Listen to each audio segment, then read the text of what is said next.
Surprise!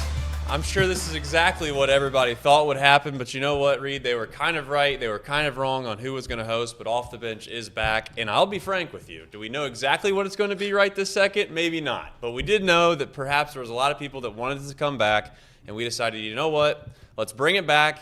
Even if it's not going to be a perfectly built house, Reed, here we are.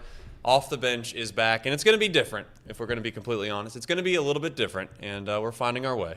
I like when people were speculating who's going to be the host, and most time it was just, it's going to be Reed or something like that. I liked that some people were like, I think it's a local celebrity. Yeah, I think someone put that out there. It's like, I think it's going to be a local celebrity. And they were right. It's Trace. So it is a local celebrity. No, not even close. Yeah. I don't think that was the local celebrity they were going for, but nonetheless, hopefully you guys will hang in there as we kind of sort through these pieces. Traditionally, I guess the origin story of Off the Bench is obvious, right? Tom jumped on to Chatterbox Sports, started calling some high school football games. Brenneman, obviously, is who I'm talking about. He then obviously moves on. We kind of fill the pieces from there. I think I hosted Off the Bench for a short amount of time. 2 weeks. You hosted Off the Bench for a short amount of time. I think Elliot maybe had a day or two there. We had some interns from time to time that took the desk. Quitter Paul. Paul was Quitter Paul was a part of this desk at one point. And then we obviously had Kenner, who held the fort down for quite some time. And the truth is this: it takes a lot of resources to do this show. It takes a lot of time, effort, and energy to be able to do this show relatively well.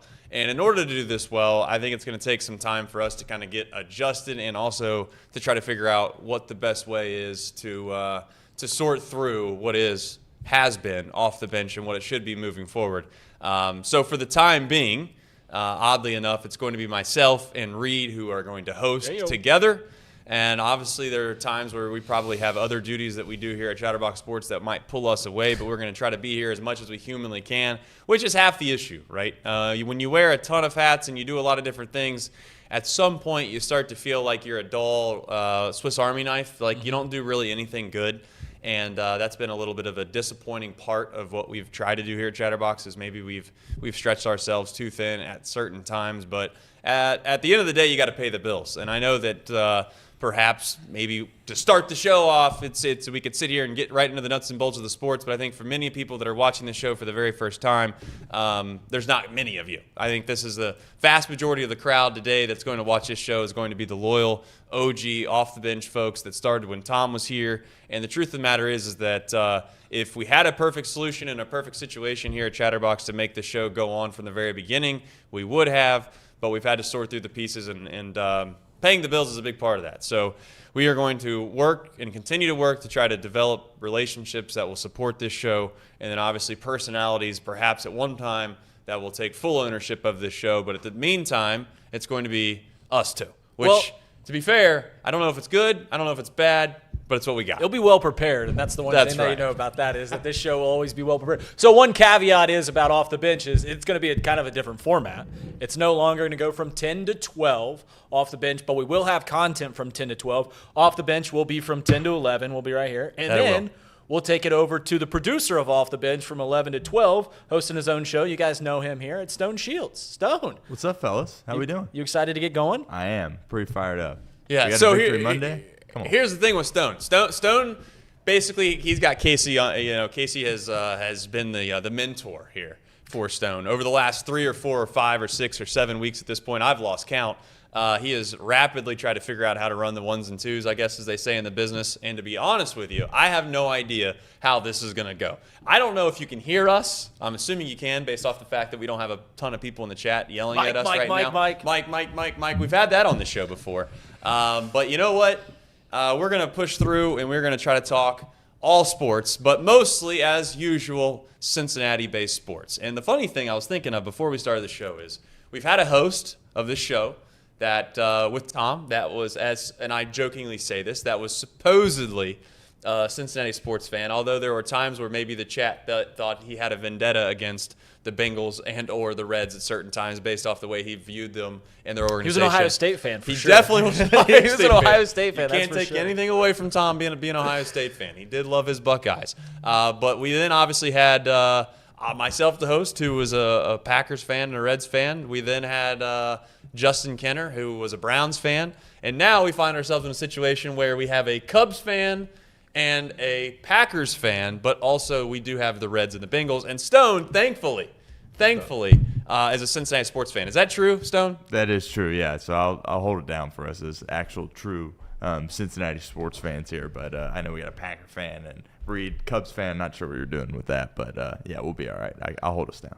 All right. I like to think that we're two halves of a whole here. Exactly. it's a football season, you come here. Baseball season, you go over there. Right now, we're mixed and we're melded between the two. And I'd like to think that we can provide a realistic outside perspective of both teams. Like you could say that, there's no somewhat maybe snarky comments that will come from one of us about the other team from time to time. I'm sure that won't happen. We'll be fair and balanced. I think that's the term that some of the networks use on the internet or the cable televisions about how they go about their business. Yep. We're fair and balanced on Off the Bench. We also are in a spot where we have some super chats and some member obviously messages. We'll try to keep up with those as we go. But from a welcome back perspective, this is the situation at hand. Many folks probably right now and obviously are talking about Elliott. We are going to have an Elliott update for you tomorrow. So be prepared, and we'll have Elliott covered tomorrow. Casey is currently obviously going to probably fill in from time to time. He's not really too far off in this show either. We could probably expose him right now because he's not sitting too far. He's in the room. He's not too far from the producer's desk, just in case there is a fire. He comes in. I'm alive. And I'm still here. Yeah, he's like he reminds me of remember Buzz Lightyear with Woody having. Oh, he's got the one hand, with the one arm. Yeah, I feel like that's what we're doing with Casey today. He's like, yeah, he's fine. Don't worry. You won't see him, but he's fine. Don't worry. Yeah, that's it. But yeah, sports. Maybe we can talk about that because I think that's why people tune in. Reed. Yeah, we get a good show to start on. I was worried because in years prior, pretty much in every year of Zac Taylor's existence here in Cincinnati, we've been after week one just been like, man, again. I think 2019 lost, 2020 lost, 2022 lost, 2023 lost, 2024 lost, but they won yesterday, so we get to start off the show with a win, and that's all you can ask for at the end of the day. Yeah, I think that's the first topic of conversation is what is the value of a win? Do you feel like that you'd rather play well and you would lose? Of course, I think the answer is obviously no. Would you rather, maybe play not up to your standard and win? The answer clearly is yes there.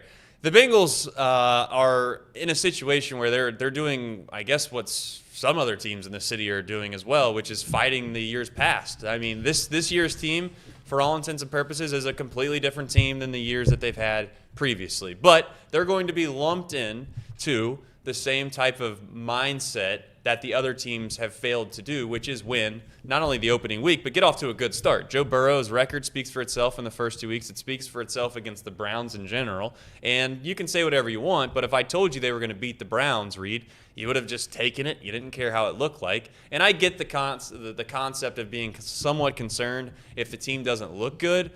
But again, as we've said, and I think this is maybe not the best topic because we both agree on this point, would you rather be the Ravens? Would you rather wake up today and just say, you know what, you had a what felt like an insurmountable lead in the fourth quarter. You scored a lot of points. You looked like you were firing on all cylinders. You looked like a team that was going to go to the Super Bowl. And then you wake up on Monday morning and you have a loss and you're 0-1.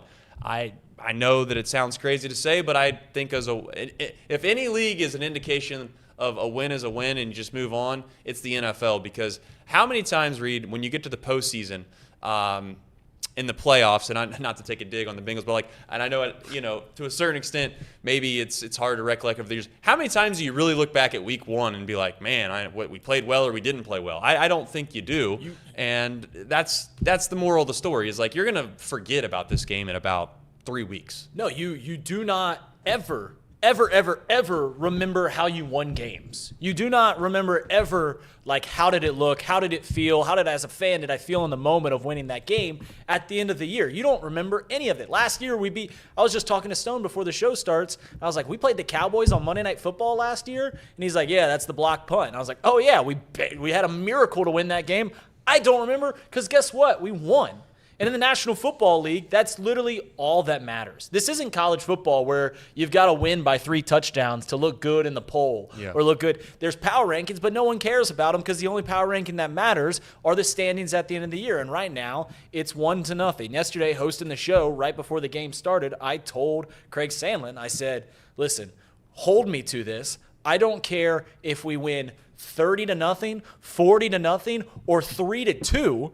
If at the end of the game we win, I do not care what it looks like. And I'll hold to that because that's all that matters in the National Football League. And you brought up the Ravens game. I had a tweet yesterday, and I said last year the Bengals lost pretty. And I wasn't talking about week 1. I was talking about a lot of the losses where they score more than 35 points and they're exciting games and everyone's into it. But at the end of the game, you lost.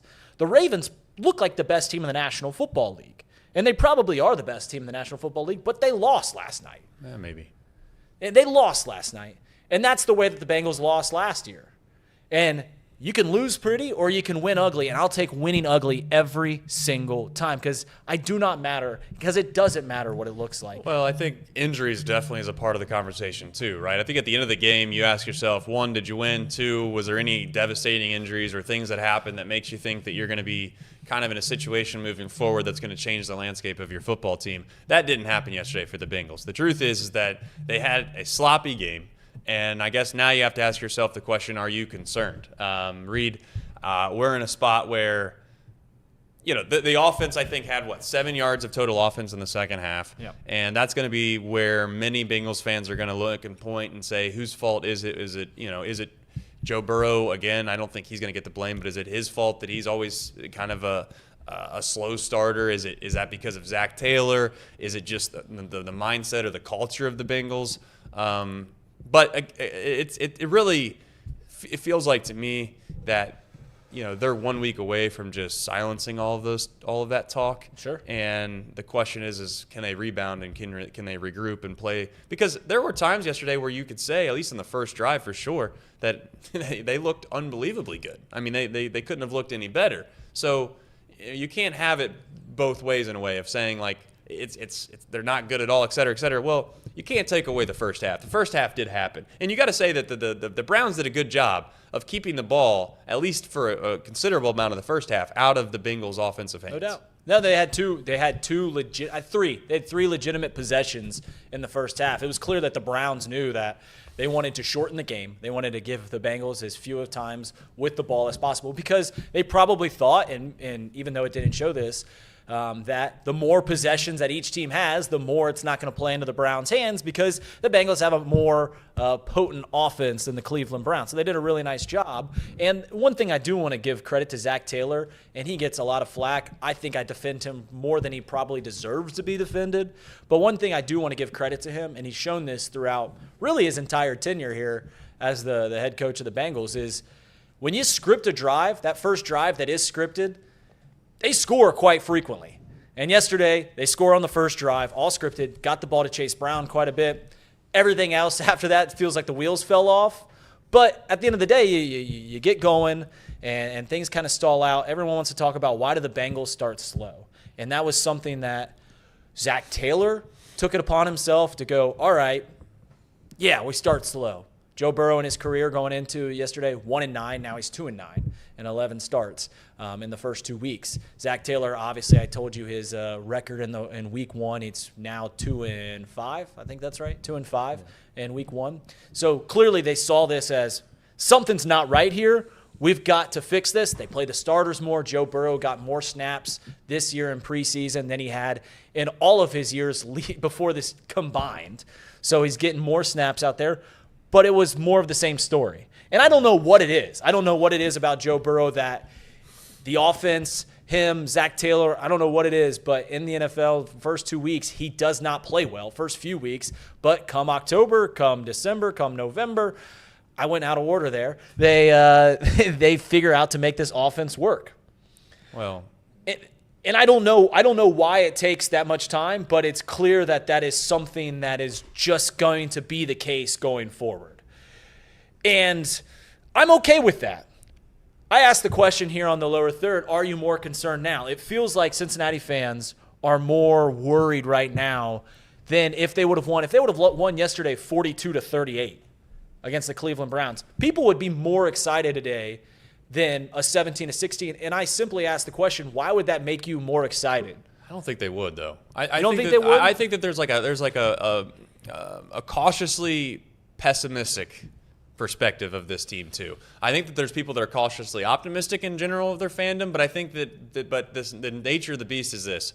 There's two ways of looking at the Bengals right now and having what you could call concerns. One is they are slow starters.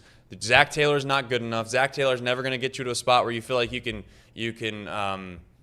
the thing that's crazy about Zac Taylor is he's got you the Super Bowl. So maybe I'm not trying to sit here and be a Zac Taylor defendant. I think that he certainly has flaws, and when you get down to it, maybe you could argue that he's underperformed with some of the talent he's had in the previous years, and he's not been able to kind of rectify situations where you could say, well, the Steelers always find a way to get to the postseason when they don't have the talent or when they have injuries. I get all of that. But the other side of it, too, is that if they would have won 42-38, then you would have brought out the crowd that is the defense. And that is maybe, in my opinion, the bigger storyline in this game is this. You know what you have in the offense. And it's just almost funny to me. Right, that's right. You could sit here and say, oh, the Bengals offense doesn't look good, blah, blah, blah. But it's I guess my question is, are you really concerned about the offense? No. Do you really think that this is the status quo moving forward is 7 yards total in the second half when you guys got T. Higgins, Jamar Chase Brown now obviously looks like a weapon, and you still have Joe Burrow, who, for all intents and purposes, is one of the top quarterbacks in the league. And if anyone can admit that, then they're just being naive, right? Yeah, there's times where I'm going to poke fun at the fact that I do think Bengals fans maybe give Joe Burrow a pass for things that I'm not totally sure that they should at times because he's the poster child. But the reality is that of all of the things about this team that you could be concerned about, I don't think the offense is the area that I would focus in on. But if you were to say yesterday they won 42-38, we would be sitting here talking about how there's zero chance you can win a Super Bowl with a team that's going to give up 38 points to the Browns and Joe Flacco leading them. That's what the storylines would be. People are going to be upset if they want to be upset, or they're going to be happy unless they went out and win 42-0 or whatever, which is unrealistic in the NFL as well. That's the other thing I want to kind of harp on. You always talk about how great the NFL is, how awesome a product it is, how incredibly balanced it is. The reason the NFL is so dominant, the reason it's so great, and the reason that many people watch it, yes, I know that we are gladiators and people just love watching, whether it's mixed martial arts or whatever other form of combat sport. Yeah, there's no doubt that that's part of it. People love watching football for that reason. The other part of it is, to me, is that genuinely speaking, when you have full rosters that are completely healthy, and that's what you pretty much have on week one of the NFL, there's depth isn't really that big of a deal. And the depth in the NFL from just the starters' perspective is not that crazy of a difference. Like the Browns, are they good? Of course, I don't think anyone thinks the Browns are good. But I also think that you can at least admit that it's not just going to be a walkover game, a divisional opponent that you play each and every single year that probably knows you much better than many other teams know you. And I just think it's unrealistic to sit here and expect you to go into Cleveland, by the way, and just completely dominate and look like you're on your way to the Super Bowl. It just doesn't happen. That's an unrealistic expectation. And I think you should be more happy, if from an outsider's perspective at least, you should be more thrilled that the defense stepped up. If the defense plays like they did yesterday, which I get that pessimistic's going to say, well, they dropped the ball, Trace. The Browns just kind of browned, and they did. By the way, the Browns found a perfect way to do exactly what they always do in Cleveland, which is blow the game. Is a field goal kicker going to miss an extra point in a 30-yard field goal? Probably not in most games, but they did. And the reality is that the defense held up much better than I think a lot of people would expect. Well, I think that's the point I was trying to make was that I think that people would be more comfortable. Maybe not more excited, and they'd be more comfortable if the Bengals won 42-38 yesterday because it would have cemented what you already thought about the team. This is a highly potent offense. This is a bad defense. Most Bengals fans kind of already made their bed. They're like, this is our team this year. This is what we're going to deal with. But when you win a game with the flip script where the offense gets 7 total yards in the second half, and you start wondering, man, is this offense going to be as good as I thought it was? All right, what does this defense look like? Because there were times where the defense didn't look very good, and I think that this Browns team is going to compete for the number 1 overall pick. So they're going to be one of the worst teams in the National Football League. So even with only giving up 16 points, you're still wondering, like, man, this defense didn't look all that great at the times. But I think people would be more comfortable if they won 42-38 because that is something that they already knew. They already understood that this is where this team's at. Now you're asking yourself, all right, do I have to worry about this offense? Yeah. And I'll say this. You already said this, but I'll say this again. No, you shouldn't be worried about this offense because we've seen this now for 5 years, and then as the season goes on, it kind of is a train or that snowball falling downhill, and Right. it gains steam, and all of a sudden this looks like one of the best offenses in the league. And if it's not, well, I'll tell you what. If this offense isn't one of the top 8 offenses in the league, then go ahead and hang up your jersey because nothing's going to happen this season. Yeah. If the offense isn't one of the best offenses in the league, they're simply not going to do anything this year. So don't worry about it because this is where we're at. So I guess that's the point I was trying to make is it's more comfortable if they would have won 42-38. But you're absolutely right. This is the NFL. Games are always going to be close. Even the worst teams in the league win 4 or 5 games throughout the year. Yeah, well, unless you're the Browns, and the Browns sometimes they find a way to win 1 or 0 or and they'll 2. have a parade about it. And it's not to try to dunk on Cleveland, but when you watch that game yesterday, you just ask yourself how in the world they find ways to lose in the manners in which they do each and every single year. But they do. They find a way. Speaking of decision-making, I guess, or concerns, if you want to call it that, Zac Taylor is probably number one, the top dog when it comes to people that are going to get criticism if this team doesn't play well for one way or another. I think most fans are probably not going to be able to kind of make the scapegoat this year off of any injuries or preseason injuries that have happened, right? You're not going to make the scapegoat of contract negotiations. Maybe you could say Trey Hendrickson is a part of the reason as to why maybe that there's a slow start for him. But the reality is that I don't think that's the case. It's going to fall on the lap of Zac Taylor this year, and I think, and I know that we've disagreed perhaps a little bit with Zac Taylor and how comfortable he can be. This is make or break, Reed. Do you think he knows that? Do you think he feels that? Yeah, do you think it feels like his feet are close to the fire? Well, I mean, the NFL is one of those rare leagues where it just feels like the turnover is immense, and for obvious reasons. The stakes are incredibly high, and there's always the new and upcoming coach, or there's always this coordinator that looks like he has the next best flavor of the month. And you can go out and try to get that. And the reality is, though, it really comes down to more times Jimmys and Joes. And I think the Bengals have those guys now. And the front office went out and paid those guys. Like, I think how many shows did Off the Bench do where the main storyline was, well, you're not going to always be able to keep, you're not going to be able to keep Joe, Jamar, and T. Like, one of them's got to go. And Trey. One of them's got to go. The front office found a way to do it. Now, are there areas where perhaps they're lacking because of that? Yeah, maybe. Might be. But it's not going to be like, oh, let's blame the front office. I think that it all comes down to Zac Taylor. And he made a decision yesterday that I want to bring up, that I'd like to point out, that I do think is a loser's mentality. I think it's cowardly. I think it's playing scared. And I don't know if it sends a total message. I'm not sitting here trying to say, like, oh, this is jock radio. Let's talk about how crazy it was and the culture's terrible and all that. But you have a 4th and 1 situation to put the game on ice, Reed. Yep. You could quite literally end the game. I don't know how you don't go for it because, as I said before, I think analytics, there's a time and a place for it. Do I think you Dan Campbell it in the playoffs when you have a lead and the stat man over there with the calculator tells you, well, there's a 51.7% probability of this actually working out for us. So, if you did this 100 times, we'd actually be on the right side of this. There's some times where we use common sense. It's like, I don't know, psychologically, this might really mess with the team if this doesn't go right. There's no way in the world that 1, analytics, 2, a brain, or 3, even somewhat of a conservative type approach should stop you from going for that. And I don't think anyone in their right mind would not go for that except for Zac Taylor. And that makes no sense to me. I would be somewhat concerned that my guy, that is the not just the head coach, but the guy that's deciding to call the plays, Reed, is having that semblance of a mindset, and or he's that dumb to make a decision like that. So, I mean, There's context here, and I'm with you because I was doing the live stream and I was losing my mind. Why aren't we going for it? Why aren't we going? The context is, in the second half, they had only had 7 yards to this point, right? And reminder, they just completed a 10-yard pass to get to 7 yards, so they were in the negative for the entire second half. And it's at the 2-minute warning. 2-minute warning happens. It's 4th and a yard, 4th and like 2 feet, and they do not go for it. And I simply asked myself one question, because if they didn't get it, they would have been put the Browns on the 35-yard line. They would have been in field goal range, even for old constants, Andre, whatever his name is, their kicker that missed 4 kicks yesterday for the Browns. They still would have been in field goal range and would have had a chance to win it under 2 minutes.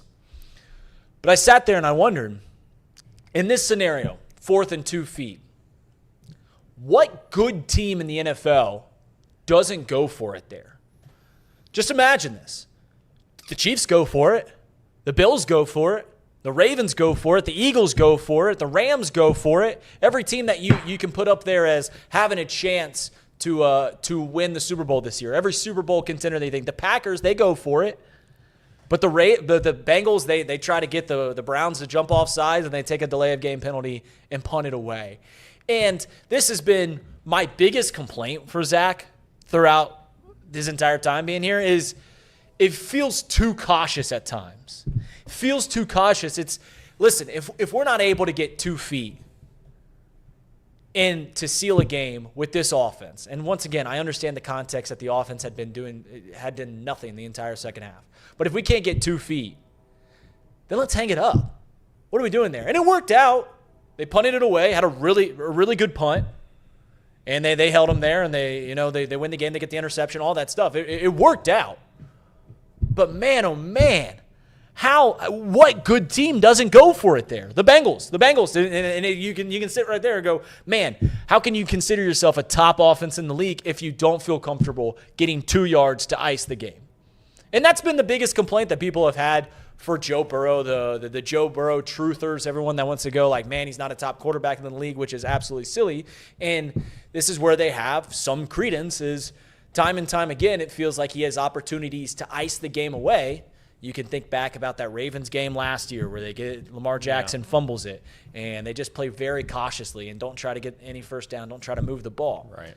The one criticism that people have had for Joe Burrow is it seems like he hasn't been very good at icing games.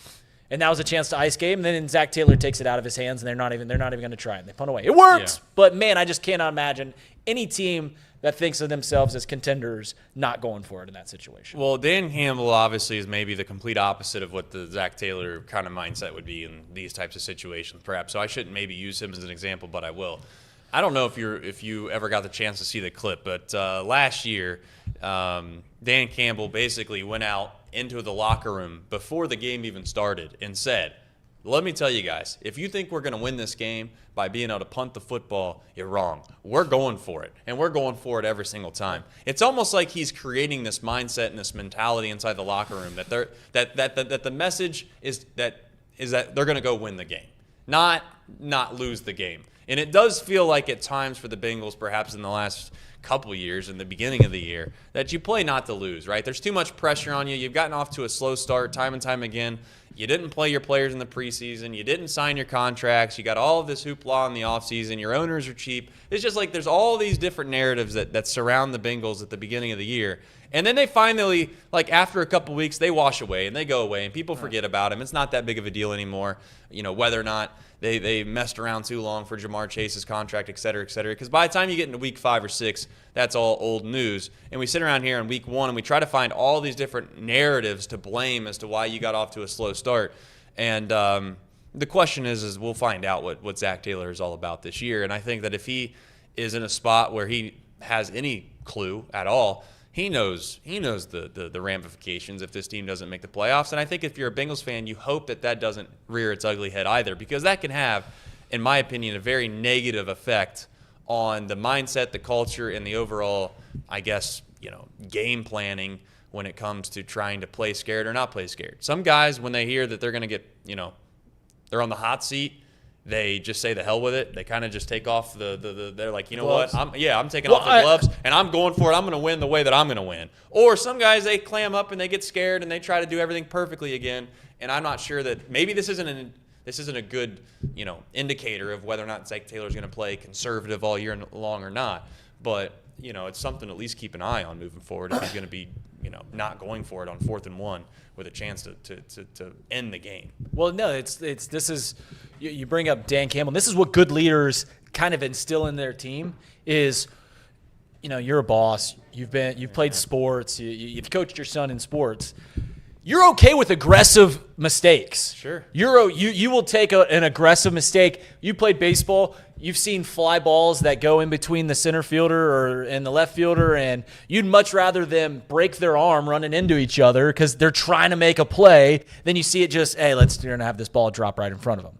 You would take an aggressive mistake every single time, and I'm okay with that. And like I said, it worked out yesterday. They punted away. They won the game. Everything worked well. But I want my guys to make aggressive mistakes because even if you don't get it, you're instilling a belief in a game that's meant to be played aggressively, that's meant to be played, downhill, full head of steam, that's the way this team's going to play. We're not going to play on the brakes. We're not going to play hitting the brakes the entire time. They didn't do that yesterday. They had an opportunity to ice the game, and they said, we're gonna see what happens. We're just gonna let our defense. I was playing well at the time, and they came through with it. But you just can't. You can't play that way. Well, you know what they need to do at some point. Some team's going to definitely start doing this because clearly there's an indicator that you're not going to go for it whenever you start running guys in motion all over the place and you do a hard count and then all of a sudden you act like you make an audible and you come up to the line and then all of a sudden you do another hard count. It's just like, what are we doing? Everybody's seen this song and dance 1,000 times.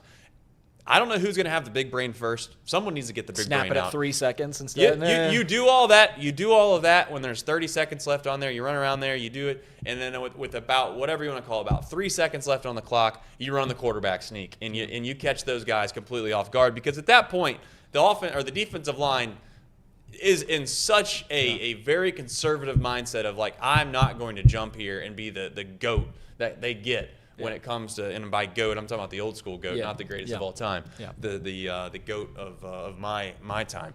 But point is that that has to be at least ran once. And I thought that maybe some might do that some yesterday. Do it, but they obviously decided not to do that. Isn't it funny when you see like they're sending guys all over the place? That it's a dead giveaway. Like they're not going to snap this ball. They're not going to do this right now. And I don't know what it is about Joe, but it's pretty clear, and I think they did run one yesterday.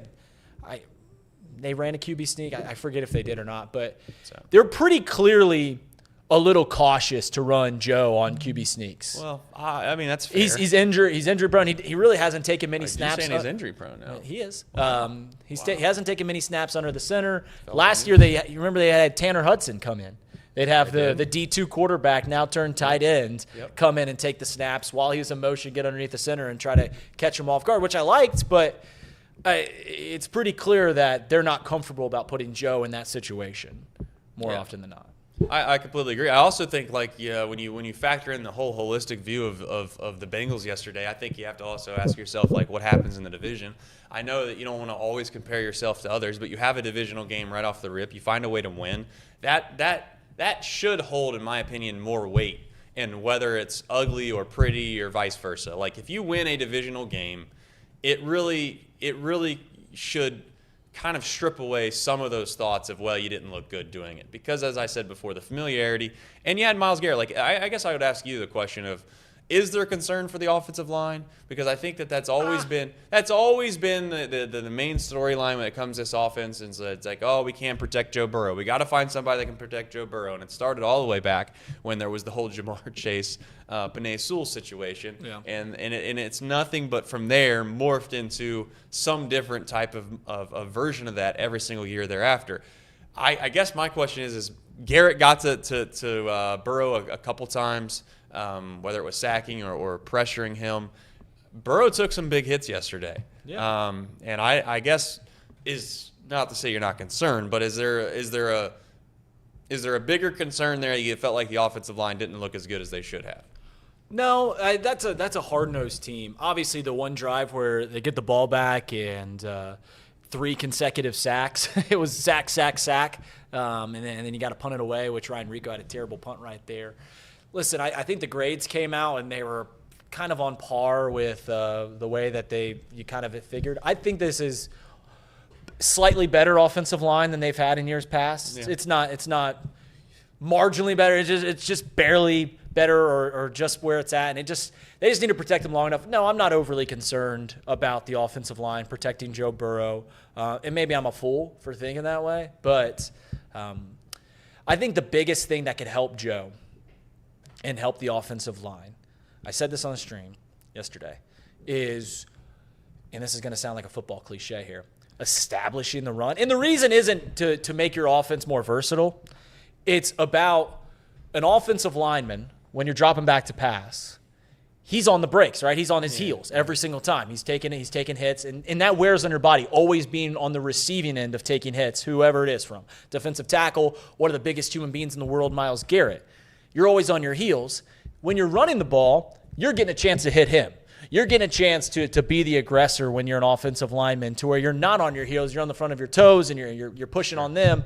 And that is good for an offensive lineman because he's not just always taking punishment. There he can deliver it. So I think if there's anything that's going to help Joe, if there's anything that's going to help this offense this year, it is being able to run effectively, which they did at the beginning of the game. Yep. Then for whatever reason, it went away, which I do want to give credit to Chase Brown. I know the stat line won't be there. I think it was 21 carries for 40 yards, which looks absolutely atrocious. Right. But that first drive, 12-play drive, they give him the ball 8 different times, and they score. So that's pretty clearly, that's the scripted drive. It's pretty clearly part of their game plan is, hey, we're going to give it to this guy that was a cowbell in Illinois, and we're going to give him the ball a lot. Big Ten guy. Yeah, Big Ten guy. He I think he led the country in carries when he was a senior at Illinois. Beat Michigan. I remember that. Yeah, so it's pretty clear that that's going to be a way to help the offensive line, which I think is going to be big. One thing you said earlier that I do need to defend my college football status here, or I guess whatever my college football fandom. Is that you said that is that in the college football game you have to be impressive, and you don't really need to do that anymore. No, and I don't know why everybody, and I'm not to switch subjects here and at the drop of a hat here, but maybe that's what happens on Off the Bench. I don't know why we sit here and we're debating on who should be number 1 or whether or not this team should. It doesn't matter anymore, does it? Who cares? Yeah. Like why are you investing time about whether or not Ohio State should be 1, LSU should be 1, Notre Dame? Who gives a rat? At the end of the day, they've found a system, whether you like it or not, to where they've watered down the regular season a little bit. They have, and they now have found a formula that you're going to play in the postseason against other pretty damn good teams. And if you're not in the postseason, then you probably didn't have nowhere near good of enough a year to have an argument of whether or not you should play at the end of the year. So you know what I love about the playoffs? The one thing I will say that I love about it is that you don't have to sit here and you don't have to argue about who's number 1 anymore. You don't have to worry about these stupid glory, beautiful points or whatever you want to call it at the end of the games where you make it look better than it was. Mm-hmm. That's all over with, and it's done. And I just find it funny and fascinating that everyone arguing about who should be number 1. You put Ohio State 1 there, it doesn't matter. If Ohio State wants to be number 1, put them number 1. Who cares? LSU wants to be number 1, it doesn't matter. It really, genuinely doesn't matter. It is funny because Texas loses that game to Ohio State, and you're just in years prior. And this is where the complaint was about the expanded playoff. They're like, well, now these regular season games aren't going to matter anymore. Texas loses that game to Ohio State, and you're still like, nah, Texas is going to be in the college football playoff this year. Yeah, maybe. You never know, do you? Yeah, that's true. That's true. Speaking of never knowing, is it crazy? You want to hear another jump back into the realm of fire of the NFL? Well, I'll say if I told you, go ahead. I was going to say the one thing, and my take on college football, I'm not a big college football fan. Didn't grow up around it. If Sunday night football game, that was one of the – I didn't catch the end of it, fell asleep. Yeah. If that happened in college football, and we'll talk about this game, this Buffalo Bills-Ravens game for the rest of the year. This is game of the year, everything like that. If that happened in college football, we'd be talking about it for 9 decades in a row. You remember that great game that ended 41-40 that it win? That's how we do it in college football. What is up That's with just you? Another NFL game. What is up with you in acting like college football is such a lesser than product? It's a different product. It is a different product. Okay, but that's you keep billing me these great games. We got great games this week. Then I watch the games and it's a 3-touchdown game. That doesn't happen in the NFL. I can sit down for Thursday. Well, it certainly does. I sat down and watched the Packers railroad the Lions yesterday. Yeah, that was a 2-touchdown game. Those are It close wasn't games. close. Those are close games in college football. That's the point. Is that a 2-touchdown game in the NFL felt like a blowout? That's a standard college football game against the 1 and the 3 team in the country. It's you guys keep trying to sell me on this college football thing, and I ain't buying it. You don't have to buy it. I'm not asking you to buy it, but just make sure that when you talk about our college football, that you don't have to say they have to get style points anymore. That's long and gone. We've somewhat solved that solution, or that issue, I should call it. Which shout out to Ohio State fans, because I was working our video board this weekend Saturday, and there was Ohio State fans intently watching my screen when the score was 70-0. Like they could have gone into this Toledo football game. Instead, they're staring at our screen and just like, yeah, we scored again. Good for our third-string running back to get his second touchdown of the game. College football is a sham sometimes, but I can't defend. If you want me to defend the Ohio States of the world playing Grambling, I'm not going to do it. Just like I'm not going to say that you should sit down there yesterday and you should watch the Panthers play the Titans. I think that's who they played. No, the Panthers played the Jags. Who the Jags. Bengals played. That's right. The Titans. Like I should care about that game. Titans played. It was what they played a team. The Commanders. Titans played Denver. Denver. Yeah, that's right. Bo Nix. Everyone's high on Bo Nix, and I'm like, Bo Nix is fine, but come on, let's pump the brakes on all Bo Nix there. But back to Nix, surprisingly good player in the NFL after what I thought was a guy that was going to fizzle out after he left Auburn. I don't know who Bo Nix is, but some people are like talking about him, how he's going to be great. I think Bo Nix's ceiling's like a Brock Purdy, which Brock Purdy's a really good player. Yeah. Don't get me wrong. Don't ask Casey. But Brock Purdy's a really good player. But let's not act like he's going to be some perennial Pro Bowler or perennial All-Pro guy, especially in the AFC. So, well, off the bench is back for sure, because I know that off the rails, as they like to call it. Not even off the man. That's maybe the better appropriate term for off the bench. Is that my favorite thing is that we have these subjects and we try to stay on point, and it just doesn't happen. And then all of a sudden I look up at the graphics package. All right, here's and where we're on the second. We're on the second it's one. The most I think we've talked show. about everything down there except already. For the defense. Well, there's a few players that I wanted to highlight, but we did talk about the defense. Well, let's go ahead and give a shout out to our sponsors. Sure, go ahead. Yeah, we're at the midpoint of the show, so we do have a couple of sponsors here on Off the Bench. The Job Center is now hiring. Start working fast with weekly pay. Flexible shifts, great opportunities at top local employers. Apply in person at any location across 12 states or online at thejobcenter.com. And a special shout out to Queen City Screens. Light up your events with Queen City Screens. Our cutting-edge LED video boards deliver vibrant visuals and crystal clear displays for any occasion. From concerts to corporate events, we've got you covered. Visit queencityscreens.com to rent your LED solution today. Queen City Screens, where brilliance meets impact. Hopefully the CEO or the president of Queen City Screens appreciates that ad read. Yeah, no doubt about it. I also want to say thank you to a lot of people, obviously, that are not only super chatting and or being a member, but also thanks to a lot of the people that I know that are loyal OG folks. The reality is that we're going to do our best to try to polish this thing up, get ourselves in a spot where we feel really good about it, and we can make a very fun and entertaining show with a whole host of personalities. But the truth is right now, if I'm being completely honest with you, is a very busy time at Chatterbox Sports and also the other different outlets that we have to do to pay the bills around here. So not making excuses, not trying to make excuses, but openly admitting that there may have been, if there's a story to tell, at some point, if this show does have success, the story is that not only you worked pretty much every day this week, Reed, but we also got in here early in the morning and we painted a wall. Yep. We hung lights. We then ran power. We did not have monitors yet for the show. We got the monitors hung up, and we have a show that went live at 10 a.m. Now, ultimately, we'd like to say that maybe as we get going, moving forward here, there'll be some more graphics, there'll be some more games, there'll be some different segments, there'll be a whole host of things that we come up with that try to make this whole thing entertaining and fun. But there's a lot of people that I know that are in the chat right now that that have been here from the very beginning, and I just want to say thank you. Shout out to thank yous. Optimistic John. He just became a member. Optimistic John, you know what? John Silvani. We have had our run-ins perhaps about He is Santiago. optimistic. Very optimistic. There are times where he's maybe not optimistic, but more times than not, he is optimistic. And I just want to say we might have had our run-ins about Santiago Espinal, but I'm willing to put our differences aside about how good of a baseball player he ultimately is in the grand scheme of things. I'm willing to put that aside and say thank you for becoming a member. Nate, member for 18 months of Nutcutter Nation, says, baby, oh baby, OTB is back. No Kenner, though. Not terrible. No terrible Browns takes. No Kenner slander either, folks. No Kenner slander either. Kenner's great. Kenner was awesome with us, and I expect Kenner to still help out with us every so often. Obviously, he has his show still on ESPN Radio in Dayton, 1410 Wing AM, so shout out to them.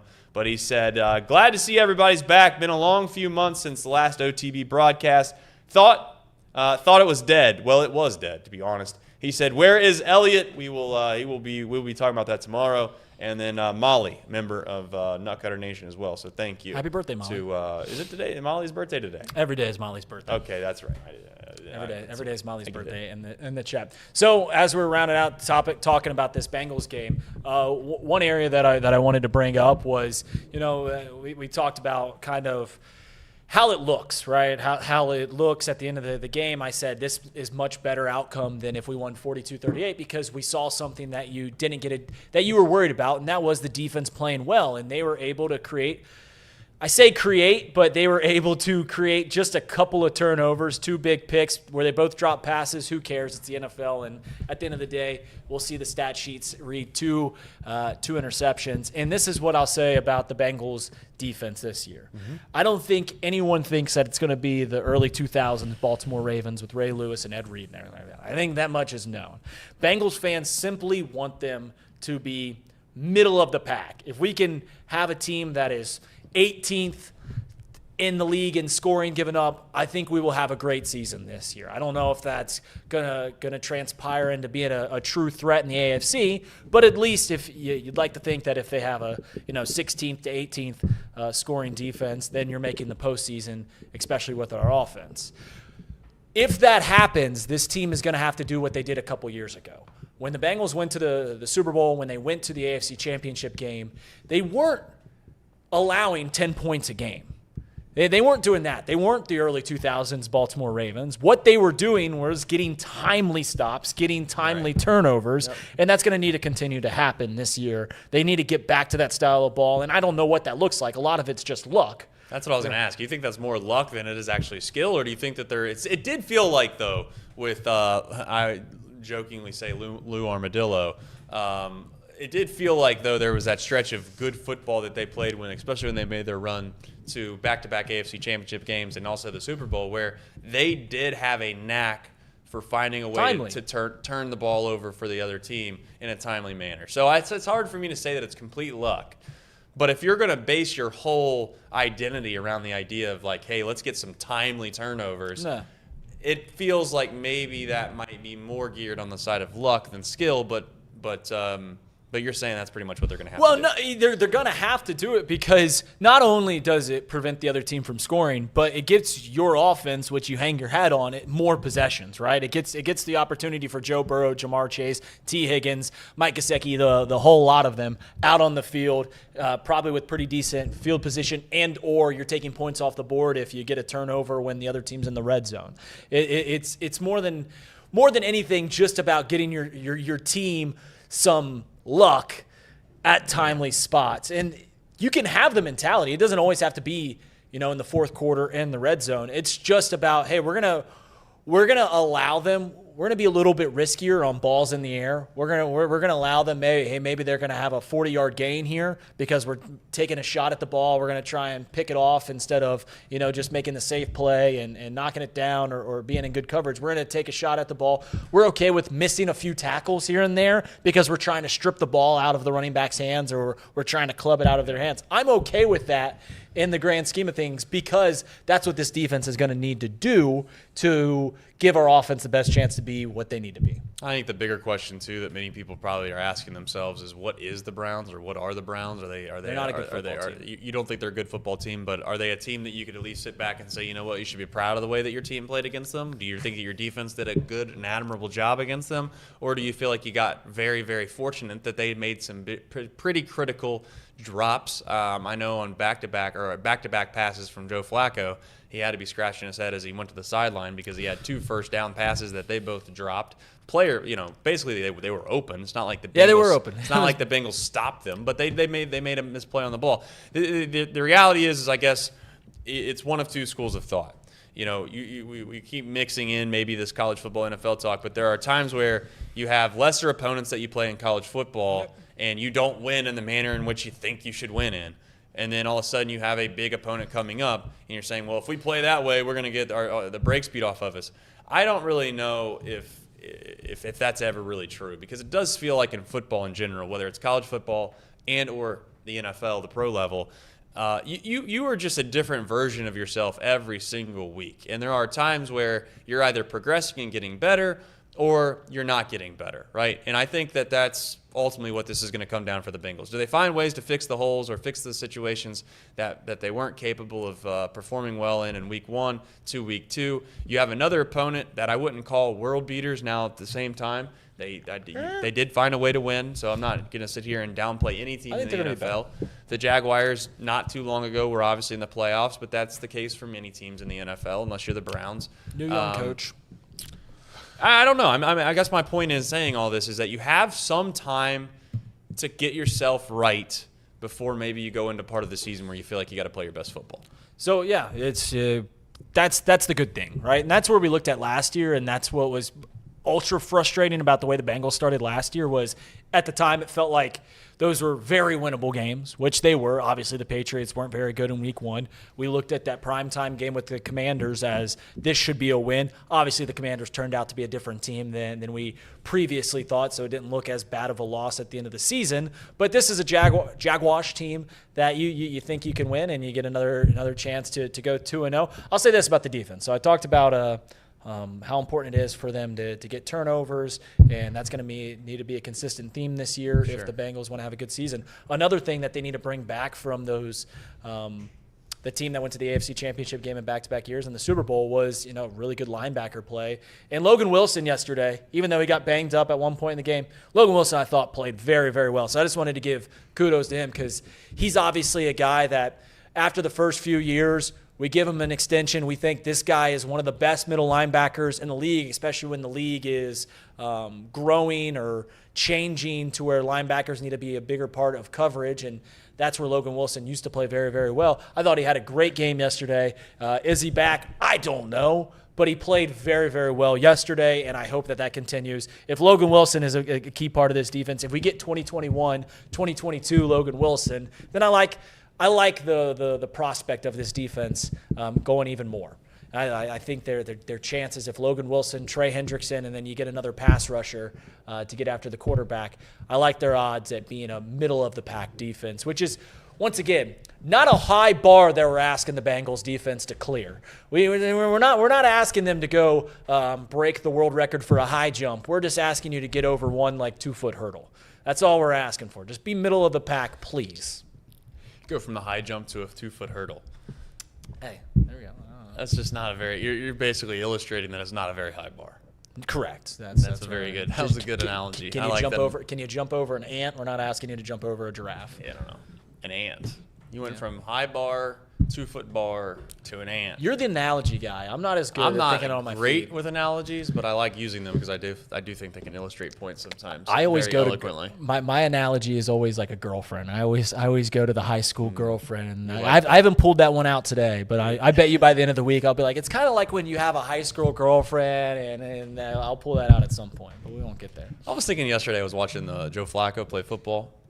Is it insane to think that guy was legitimately just playing video games on his couch with his boys, like quite literally retired? Yeah. And then all of a sudden it's just oh man, there's some teams in the NFL that are desperate. They're calling him, and he's like, I don't know, maybe I'll give it a shot. And then all of a sudden now in 2025, he's starting for an NFL franchise on week 1 in the NFL season. This isn't like oh, they had some injuries, Joe Flacco's an emergency, let's throw him in there. Now this is the guy, and you know what I'd say? He didn't really look that bad.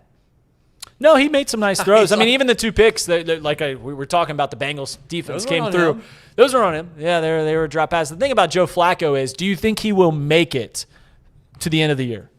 I don't know. Will Joe Burrow make it to the end of the year? I'm not talking about an injury or anything like that. I'm saying, will he? Gotcha. Will he still be on an NFL roster at the end? Because this is where I think things are going to go with the Cleveland Browns. And this is where you can put on your tinfoil hat. This is where I think things are going to go. Anytime you have a famous backup quarterback like Shedeur Sanders, who the media is going to talk about. Obviously, even national pundits are going to be like, what's going on with Shedeur Sanders? Why isn't he starting over this 42-year-old Joe Flacco? Anytime that happens, it creates a lot of noise, and you start losing games like I think the Cleveland Browns will this year. I think they're going to lose a lot of games. And they're going to be like, all right, let's go to the young quarterback. So if that happens, does Joe Flacco retire? He's like, well, I'm not gonna finish out the year being your backup quarterback. I'm sorry. Like, I'll play until I'm no longer starting. Now we're going to go to the backup quarterback. All right, see you guys. I gave you my college try. You can go to Shedeur. No love lost, but I ain't going to make it to week 17. I ain't going to practice when I have a family back home. That's fair. I don't know. I mean, it depends on how south it goes for the Cleveland Browns, and my guess is it's going to go pretty south.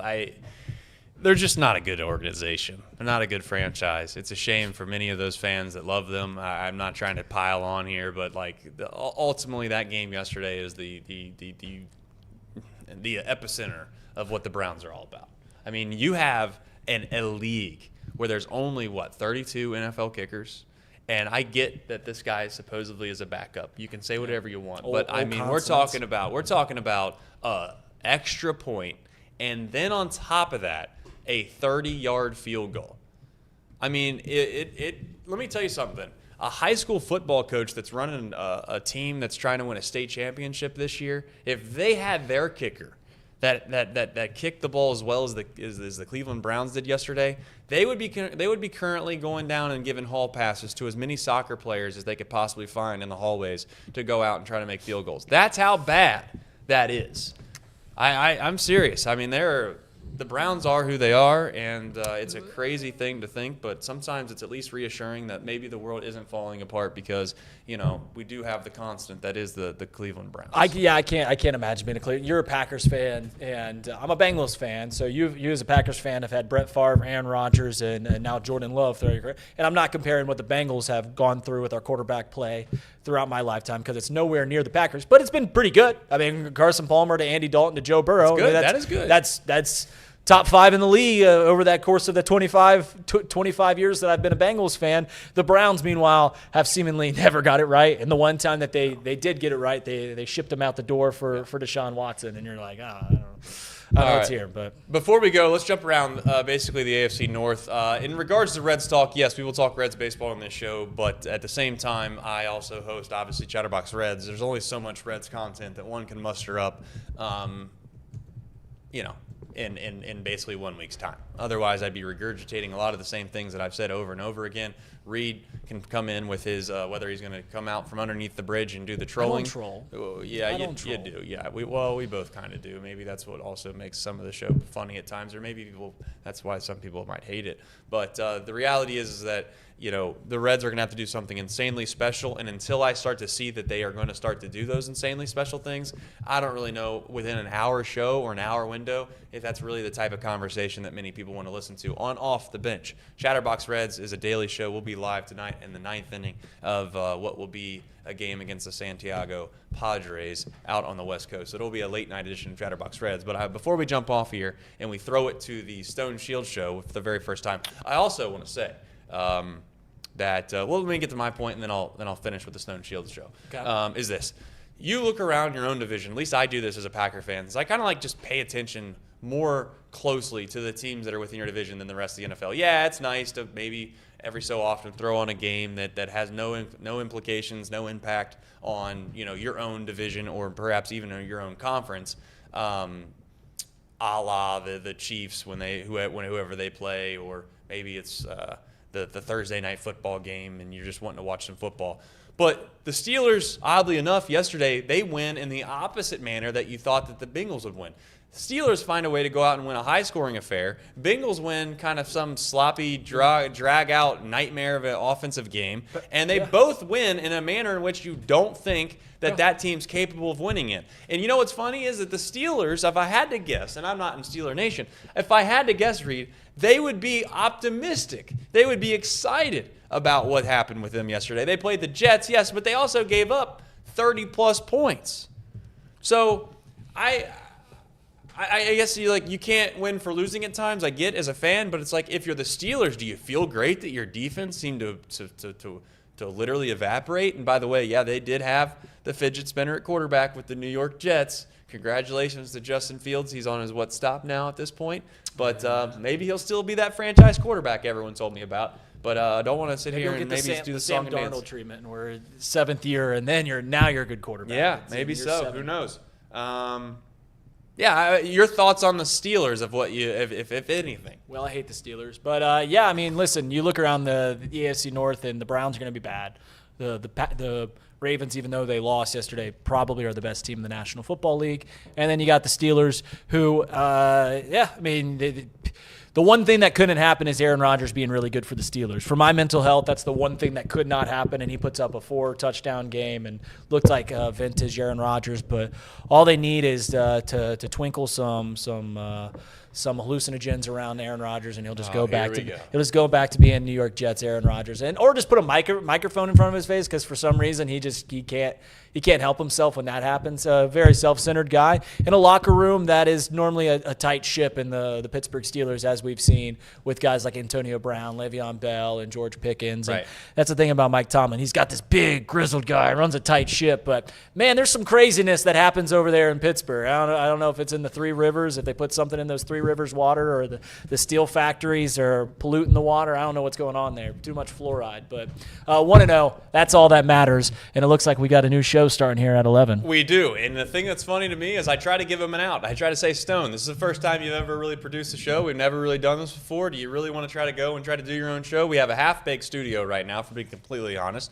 Whether or not his set's going to hold up for the remainder of the show as the sun starts piercing through the studio, I don't know. You don't know. None of us know. I don't even know if the show's going to go off, but I do know this. It might be better than this show, which is maybe, at the end of the day, maybe the silver lining here, if we're being completely honest. People are wanting off the bench. Let's bring off the bench back on the bench. Maybe we're just the bridge to the Stone Shield show, which is coming next. You should stay around. You should stick around for it. We'll be back tomorrow for more of Off the Bench. But until then, thanks for watching. This is the new version of Off the Bench, presented by the Job Center. Thank you. Take care, everybody. And here comes the Stone Shield show.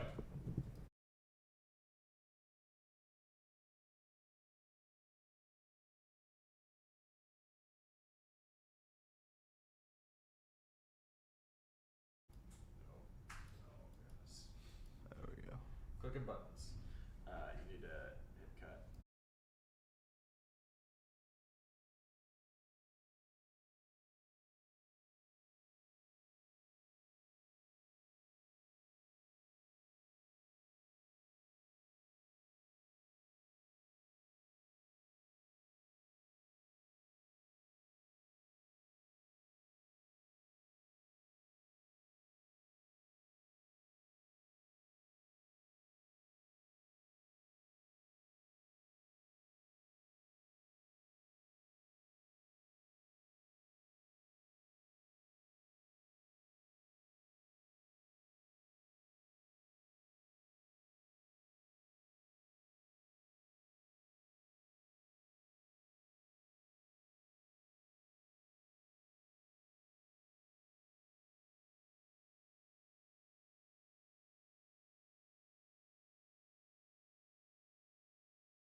Welcome into the Stone Shield Show. I am your host, Stone Shields. Going to be doing this Every day, weekday, Monday through Friday here at the channel, Chatterbox Sports, and should be a lot of fun. We're going to talk football all season long, going to be talking college hoops, NBA as well, so glad to have Off the Bench back here at Chatterbox. I'll be producing that. I'll be hopping on from time to time there as well. For now, as they talked about, Trace Fowler and Reed Mouse will be hosting that. I'll be producing, popping in from time to time, and then my program will follow it up from 11 to noon right here at the channel. I know the intro did say noon to 1, but we are going to be doing 11 to noon here at the Stone Shield Show, and should be a lot of fun. Certainly looking forward to talking football with you guys, interacting with the chat. It's good to be back here on YouTube. Spent some time talking about the Bengals at my previous gig, and now started up here at Chatterbox Sports, and certainly very excited about that. So help us out. Hit that subscribe button if you haven't done so already, youtube.com/chatterboxsports.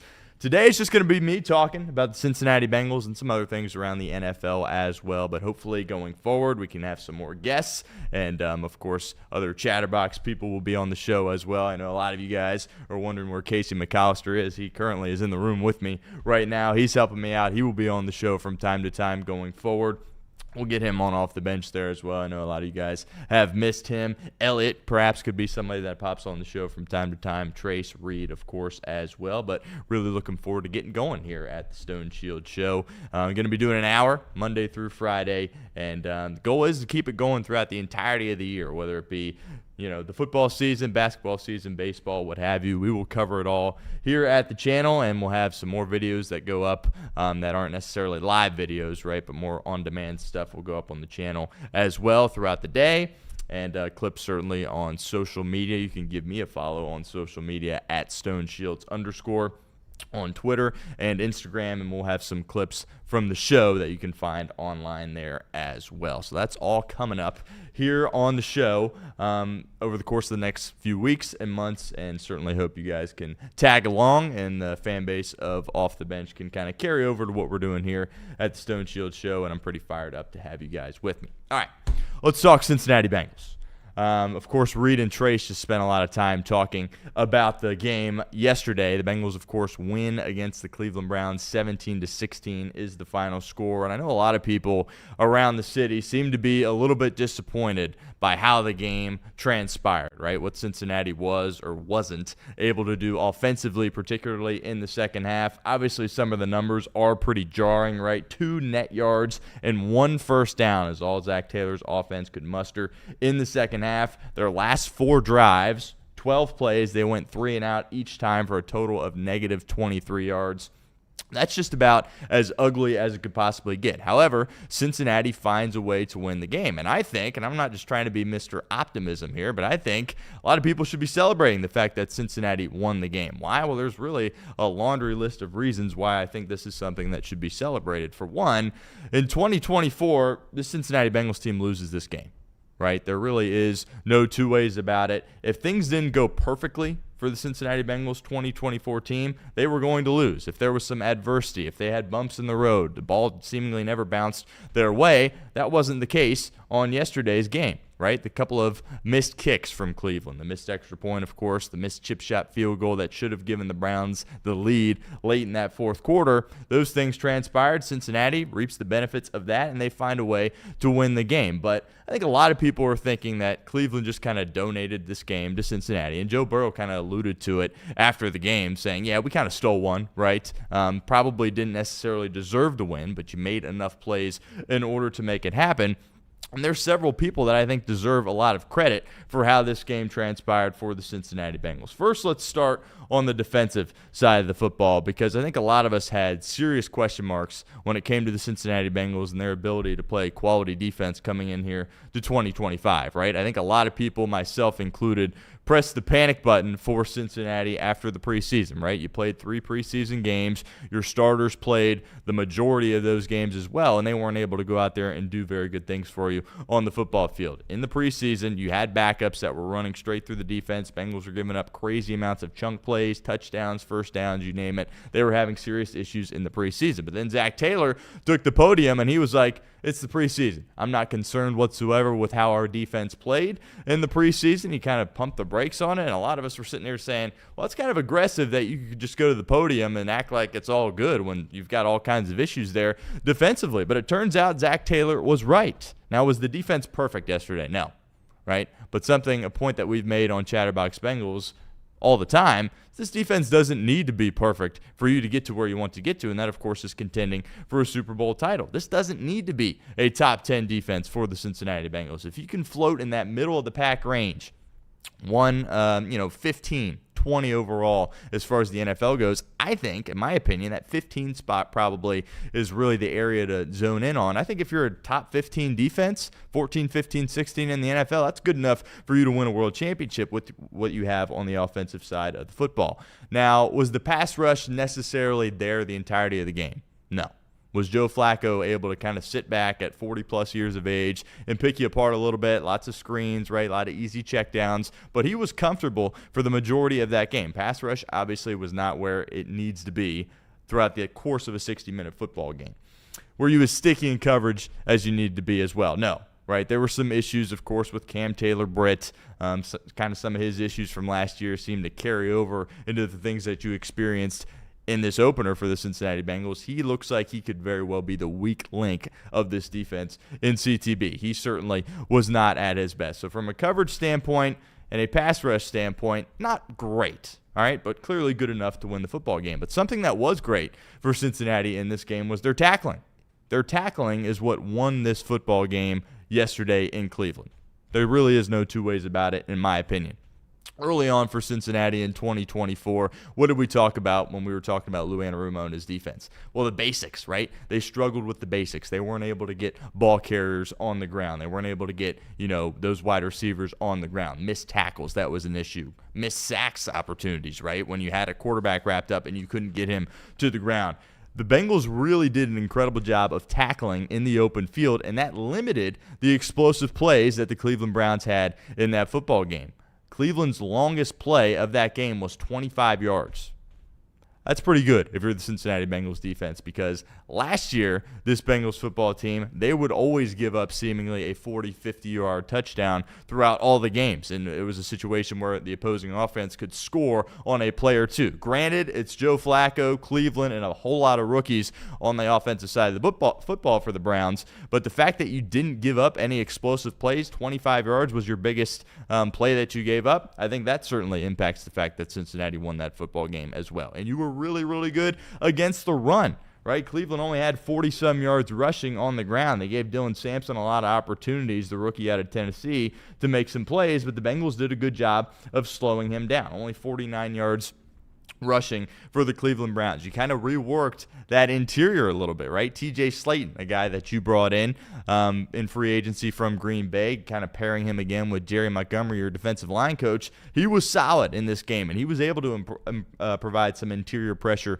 for Cincinnati. I thought B.J. Hill was really, really good in this game for Cincinnati. He was able to get some pressure on the quarterback. He did have the sack with the help of Trey Hendrickson as well. He was really good against the run. So that was a big issue for Cincinnati last year, was the missed tackles and inability to stop the run. And I think Cincinnati did a great job of both of those things in this game, kind of made Cleveland one-dimensional to the point where at the end of the game, Cleveland only needed a field goal to take the lead, but they felt like they were in a spot where they had to throw the football with Joe Flacco, and obviously that worked out for Cincinnati as you had the 2 interceptions in that football game that ultimately ended up winning the game for Cincinnati. So lots of improvement there on the defensive side of the football. Let's talk about those 2 interceptions from Jordan Battle and DJ Turner, 2 guys that we picked apart a little bit. In the preseason, we kind of questioned, are they capable of being starters in the National Football League? And the Bengals kind of bet on young guys like DJ Turner and Jordan Battle because they both got a lot of playing time last year, and they were kind of at positions at corner and safety where you were sitting there wondering, oh, you know what, maybe we should go out and draft somebody at that position or perhaps bring in a bigger name at that position as well. But they did not do that. They had faith in their younger guys, and they stepped up and were big in this game for Cincinnati against the Cleveland Browns. The first one, of course, with Jordan Battle. Kind of 2 similar situations. Now, both the passes from Joe Flacco could have been caught by the receivers. I believe the first one was Jeudy and the second was Cedric Tillman.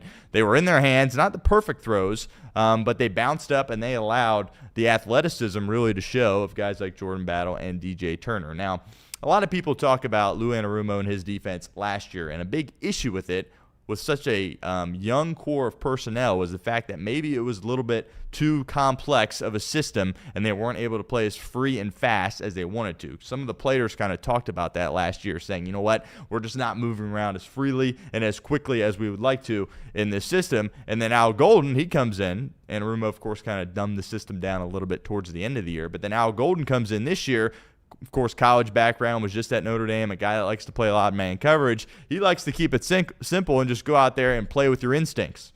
If you're playing for Lou Anarumo, more of a complex scheme, did both of those interceptions happen yesterday? I don't know, because they were really just athletic plays from guys like Jordan Battle and DJ Turner just reacting to the ball. And if you're sitting there thinking about, oh, I need to be here at this time and do this, and aren't necessarily just playing freely, I don't know if you necessarily come up with those 2 turnovers if you're the Cincinnati Bengals. Turnovers in week 1, if you win the turnover battle in week 1, especially if you win it 2-0, which Cincinnati did, you're probably going to win the game. Again, you could argue Cincinnati didn't deserve to win the game with the chip shot kicks that were missed by Cleveland, but winning the turnover battle on the road in the AFC North is a winning recipe. They were able to do that, and you got to give a lot of credit to Al Golden's defense and those young guys making the plays. Let's talk Zac Taylor a little bit. Now, I know on Off the Bench a little bit earlier, some people we're picking them apart a little bit, Trace Fowler and Reed Mouse, basically saying that 4th and 1 situation right at the 2-minute warning, we should go out there, keep the offense on the field, and go for it. Now, watching this game, I will be the first to admit I completely agree with what they were saying. I think in that situation, you should have left the offense out there and go for it. Why? My rationale is very simple. All the money that you are allocating to Joe Burrow, Jamar Chase, and T. Higgins, all of which were very, very quiet in this game. Burrow, 14 of 23, 113 yards, right? Only 33 yards receiving for T. Higgins and only 2 catches, 26 yards for Jamar Chase. And you are giving hundreds of millions of dollars to all 3 of those guys, and they really didn't do a ton from a statistical perspective in this game. And it was my way of thinking. You got this defense. It was really, really bad last year. Sure, you had strung together some stops in this football game, but I wanted to win or die with Joe Burrow touching the football. That was my rationale in that moment. Zac Taylor took a different approach, and they kind of ripped him a little bit, saying that, oh, you can't be, that passive as an NFL coach. Oh, Zac Taylor's not aggressive enough. As far as I'm concerned, that's just kind of a lazy narrative when you're talking about Zac Taylor, right? This was a guy that went for it constantly on 4th down last year, and I think he understood in this moment, if they were playing Lamar Jackson and the Baltimore Ravens, if they were playing Patrick Mahomes and the Kansas City Chiefs, I think you would have seen the offense stay out on the football field. But Zac, he sat there and said, we're at the 30-yard line, right? There's 2 minutes to go. Cleveland doesn't have any timeouts. Our defense has been solid today. They're making tackles in the open field. They're applying a little bit of pressure on Joe Flacco. Hendrickson and Hill each had a sack at the time, so maybe there's some hope that you can create a negative play. And he rolled the dice and said, you know what? I'm going to bet on my defense. I'm going to punt it away. You got a good punt from Ryan Rico. He had 2 bad punts earlier in the game, so the special teams was able to execute, and obviously 2 plays into that drive, you end up getting the interception from DJ Turner. So I think Zac Taylor deserves a lot of credit for how that transpired in the game. Again, I was sitting there saying, yes, you should go for it with Joe Burrow. I can't believe that, Zac Taylor is electing to punt it away and trust his defense. That was so bad last year. But it worked. To sit up there and say that, Zac Taylor, I can't believe he did it. He made the right decision. It worked. His defense got the stop, and the Bengals win the football game. So I think Zac Taylor does deserve a lot of credit for that. I know a lot of people, for whatever reason, love attacking Zac Taylor and him as the head coach of the Cincinnati Bengals, and I get it. There's some things that can be a little bit frustrating, but Taylor deserves a lot of credit for how this game transpired and how he had his team ready to go come week 1, and he was able to kind of get that monkey off his back and, of course, the organization's back and come up with a big-time win here in week 1. So I did want to give a little bit of love there to Zac Taylor. Now, if Cleveland goes down and kicks a field goal, obviously, today's a pretty ugly day for Zac Taylor because people are talking about, oh, how did you take the ball out of Joe Burrow's hands, this, that, and the other. And I get that, and I understand that. But at the same time, I think he really did a tremendous job in that moment and deserves a lot of credit for how things transpired. All right, so let's talk about the offense. a little bit. Spend some time talking about the defense, and I think we're all a little bit excited considering what happened on the defensive side of the football and kind of the expectations that we had going in, right? We thought this defense was going to be one of the worst in the National Football League. There were national pundits saying it was the worst defense in the National Football League, and it certainly didn't live up to that level, or stoop down to that level, I should say, in this football game. But let's talk about the offense. Early on, first drive of the game, you get the ball, you take up a lot of clock, right? You had it for close to 10 minutes. You go down the football field, you score, and you were really doing everything well on that first drive. You took up a bunch of time. Joe Burrow was incredibly accurate. There was a shot that he had, I believe it was 3rd and 4 to T. Higgins, just right in the keyhole. Just typical Joe Burrow, great pass. And that kind of kept the chains moving, and that was beneficial for Cincinnati there as well. Offensive line was protecting Joe Burrow on that drive early in the football game. They were off to a good start, and you were running the football. Now, it kind of is something that has gone a little bit under the radar because of the success you had in the first half, but I think when people evaluate Cincinnati's running game, they're kind of a little bit confused because you look at the first half and you go, you ran it really well in the 2 drives in which you scored, your first drive and your third drive of that game. Chase Brown was, making guys miss, hitting the hole hard. He was really doing a great job. He, of course, scored the first touchdown for Cincinnati there as well. And you're sitting there at halftime saying, oh, this is, the Bengals are in a good spot here because they kind of have a complementary attack and they're doing a good job of running the football. We'll get to the second half in a second. Obviously, as they turn the page in the second half, they didn't run the football as well. But in the first half, they were doing a great job running the football. They were executing. Something Trace and Reed, of course, alluded to was the fact that, hey, Zac Taylor, that opening script, it's pretty good, right? And it has been for as long as he's been the head coach here, and Joe Burrow has been the quarterback of this football team. So I think that was important to get off to that good of a start. You kind of show that, hey, you're the Cincinnati Bengals offense that we're used to seeing. And it was methodical. You went down the field and you scored. And I think that really was an incredible start to Cincinnati's game. Obviously, if that doesn't happen, you don't win the football game. And then the second drive was interesting. I thought the second drive was very, very interesting, and a drive that not many people are talking about here as we sit on Monday after the game's over and Cincinnati wins that football game. But you're coming out of a kickoff, and Joe Burrow clearly frustrated with Zac Taylor for his inability to get the play in the amount of time that Joe Burrow wanted it to be in. You saw the frustration, and Burrow had to burn a timeout. That's something that Zac Taylor has gotten picked apart a lot about, and something that, people that talk about the Bengals have had a lot of frustration as far as Zac Taylor's inability to get it in as quickly as possible. So that second drive was very interesting because it was very unorganized and it was a very chaotic drive, I thought. You ended up getting a couple of first downs on that drive. And then, of course, there was the illegal shift penalty, and then Lucas Patrick did end up getting hurt on that drive, which we'll spend some time talking about him there as well. You had the big 3rd and 8 to Mike Gesicki. That was kind of one of my favorite plays of the game because Gesicki's only catch took a massive shot from Newsome, and then ultimately was able to hold on the ball and get a big first down. But that drive was interesting. You had a 4th and 7 from the 42, and obviously that would have been a 59-yard field goal for Evan McPherson. You're thinking about, do you perhaps leave the offense out on the field? You opt to punt it and try to pin him, and then Rico can't execute and hits it into the end zone. So that was kind of, the first drive was so good, and then you kind of had that drive, and you were like, it was unorganized. It was chaotic. Burrow was frustrated. Him and Taylor were on the same page. You had the penalty. Your right guard, who we spent so much time talking about, gets hurt. Don't have an update at this point on what exactly his situation looks like, but we talked a lot about Dalton Reisner having to come in. We did the video, the live show with Craig Sandlin when the Bengals signed him, and then ultimately second quarter of the game, he has to come in and he has to provide and do a good job in the blocking game. And Joe Burrow kind of spoke about that after the game, said he was proud of how he stepped in and was able to execute for this team. He's certainly going to be somebody that Cincinnati looks to throughout the next couple of weeks, because I think we all anticipated Reisner kind of being a guy that was going to have to be a starter for you at some point. Lucas Patrick, he had just been there long enough, so he was kind of given the role as being the quote-unquote starter. He goes down with the injury, and Reisner has to come in. I thought Reisner did a decent job. I haven't checked the grades yet with PFF or what have you, but you weren't really ever in a spot where you're like, oh, Dalton Reisner really messed up there. So that was certainly the first injury that Cincinnati had to withstand here this season. A lot of people would argue, well, that was the weakest point to the offensive line, so if somebody was going to go down, that would be kind of the guy where you could at least withstand it the best. But we'll continue to provide updates there when we know exactly what's going on with Lucas Patrick. But Dalton Risner had to step in, did a nice job. But that second drive, just kind of unorganized, chaotic for Cincinnati at that point. And then you're able to force that 3-and-out on Cleveland's second drive of the game. And then you had your third drive, and that's where you also went down and scored another touchdown. I thought Charlie Jones really did a nice job in the return game.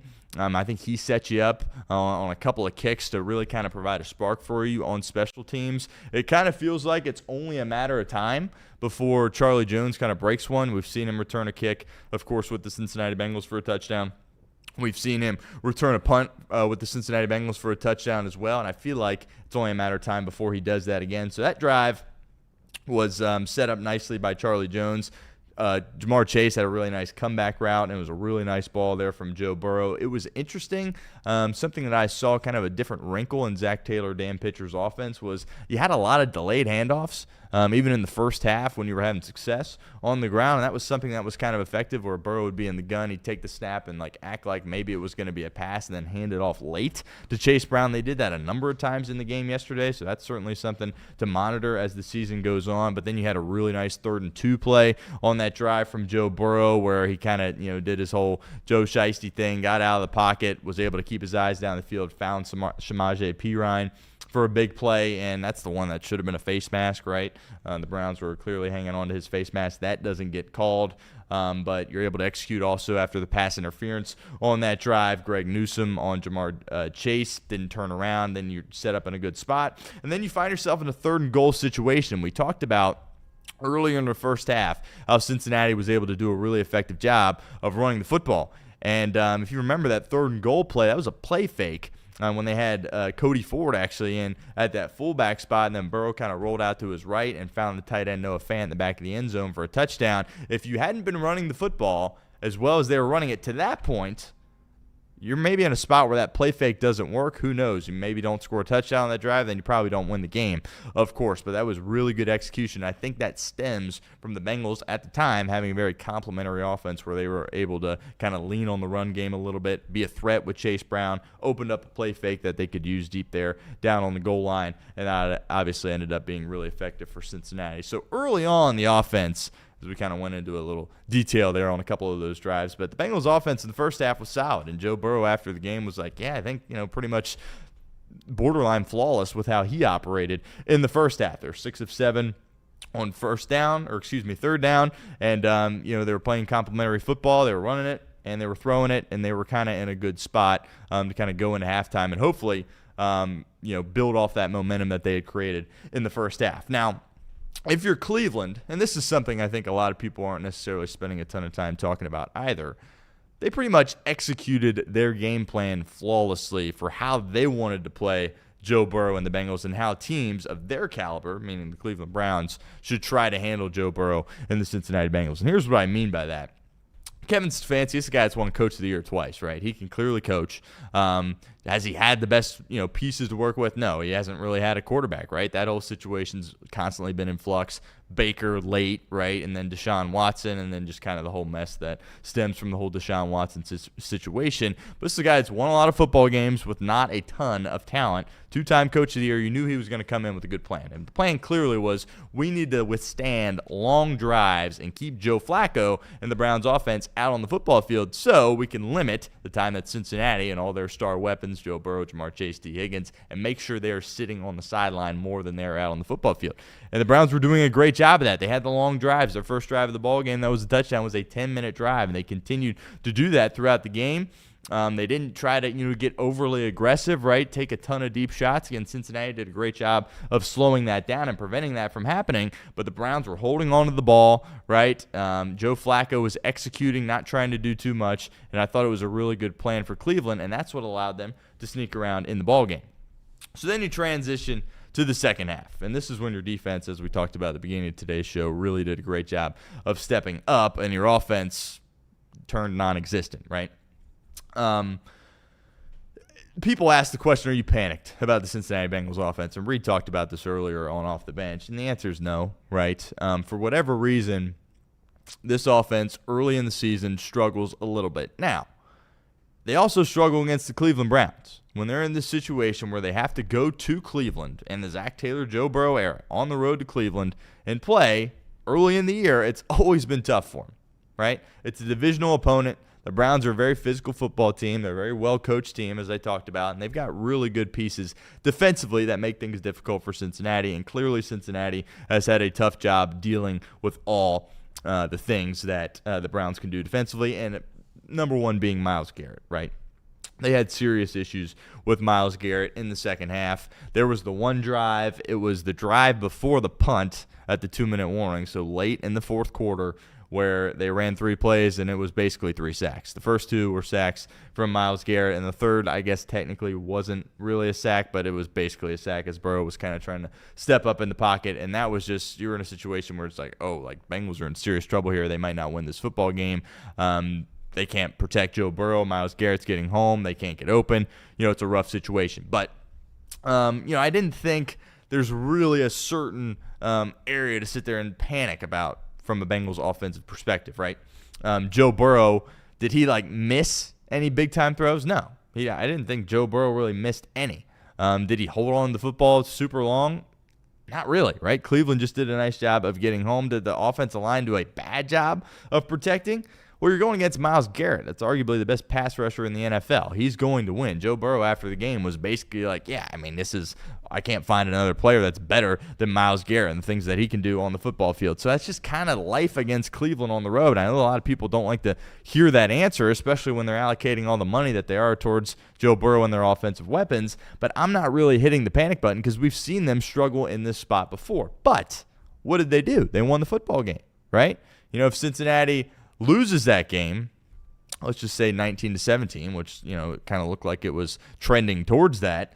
Obviously, we're sitting here saying, well, defensively it was improved, but you still gave up, 290 passing yards to Joe Flacco. You still weren't great in coverage, still didn't provide a ton of pass rush outside of Trey Hendrickson. And on top of that, you played your starters in the preseason offensively, and it clearly didn't work because they completely shut down in the second half. But we're not having that conversation because it's on the heels of a victory, one in which your defense stepped up and did a really nice job. So I'm not really panicking over Cincinnati. You throw out all those numbers that you talk about, the negative yardage in the second half, the fact that, no team had been able to do that, and it was like 40 years or something outrageous, be able to do that in the second half and win a football game. So pretty miraculous that they were able to pull it off. But I think the biggest takeaway for me is that the Bengals won.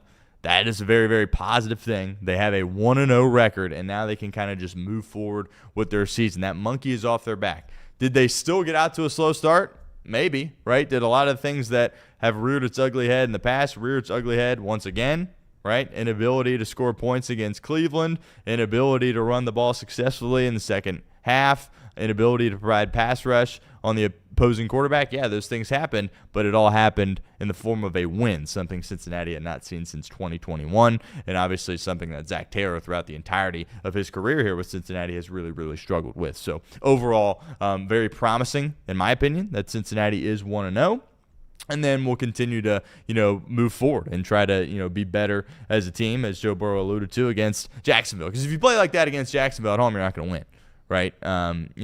Jacksonville's not a world beater by any stretch of the imagination. Most people would say they're definitely not a playoff team, but they have Trevor Lawrence, they have Brian Thomas Jr., they have rookie Travis Hunter, they have some weapons. They're going to be able to test this Bengals defense a little bit more than they were tested in this past game. And if the Bengals offense looks like that against some good pass rushers, right? Trayvon Walker certainly is going to be an issue in Sunday's game. That's going to be a problem for Cincinnati, and we'll continue to talk about that as the week progresses. But Cincinnati gets the victory 17-16 against the Cleveland Browns and move to 1-0, which I think is an incredible thing for the Cincinnati Bengals. And, just take it, right? The Bengals win.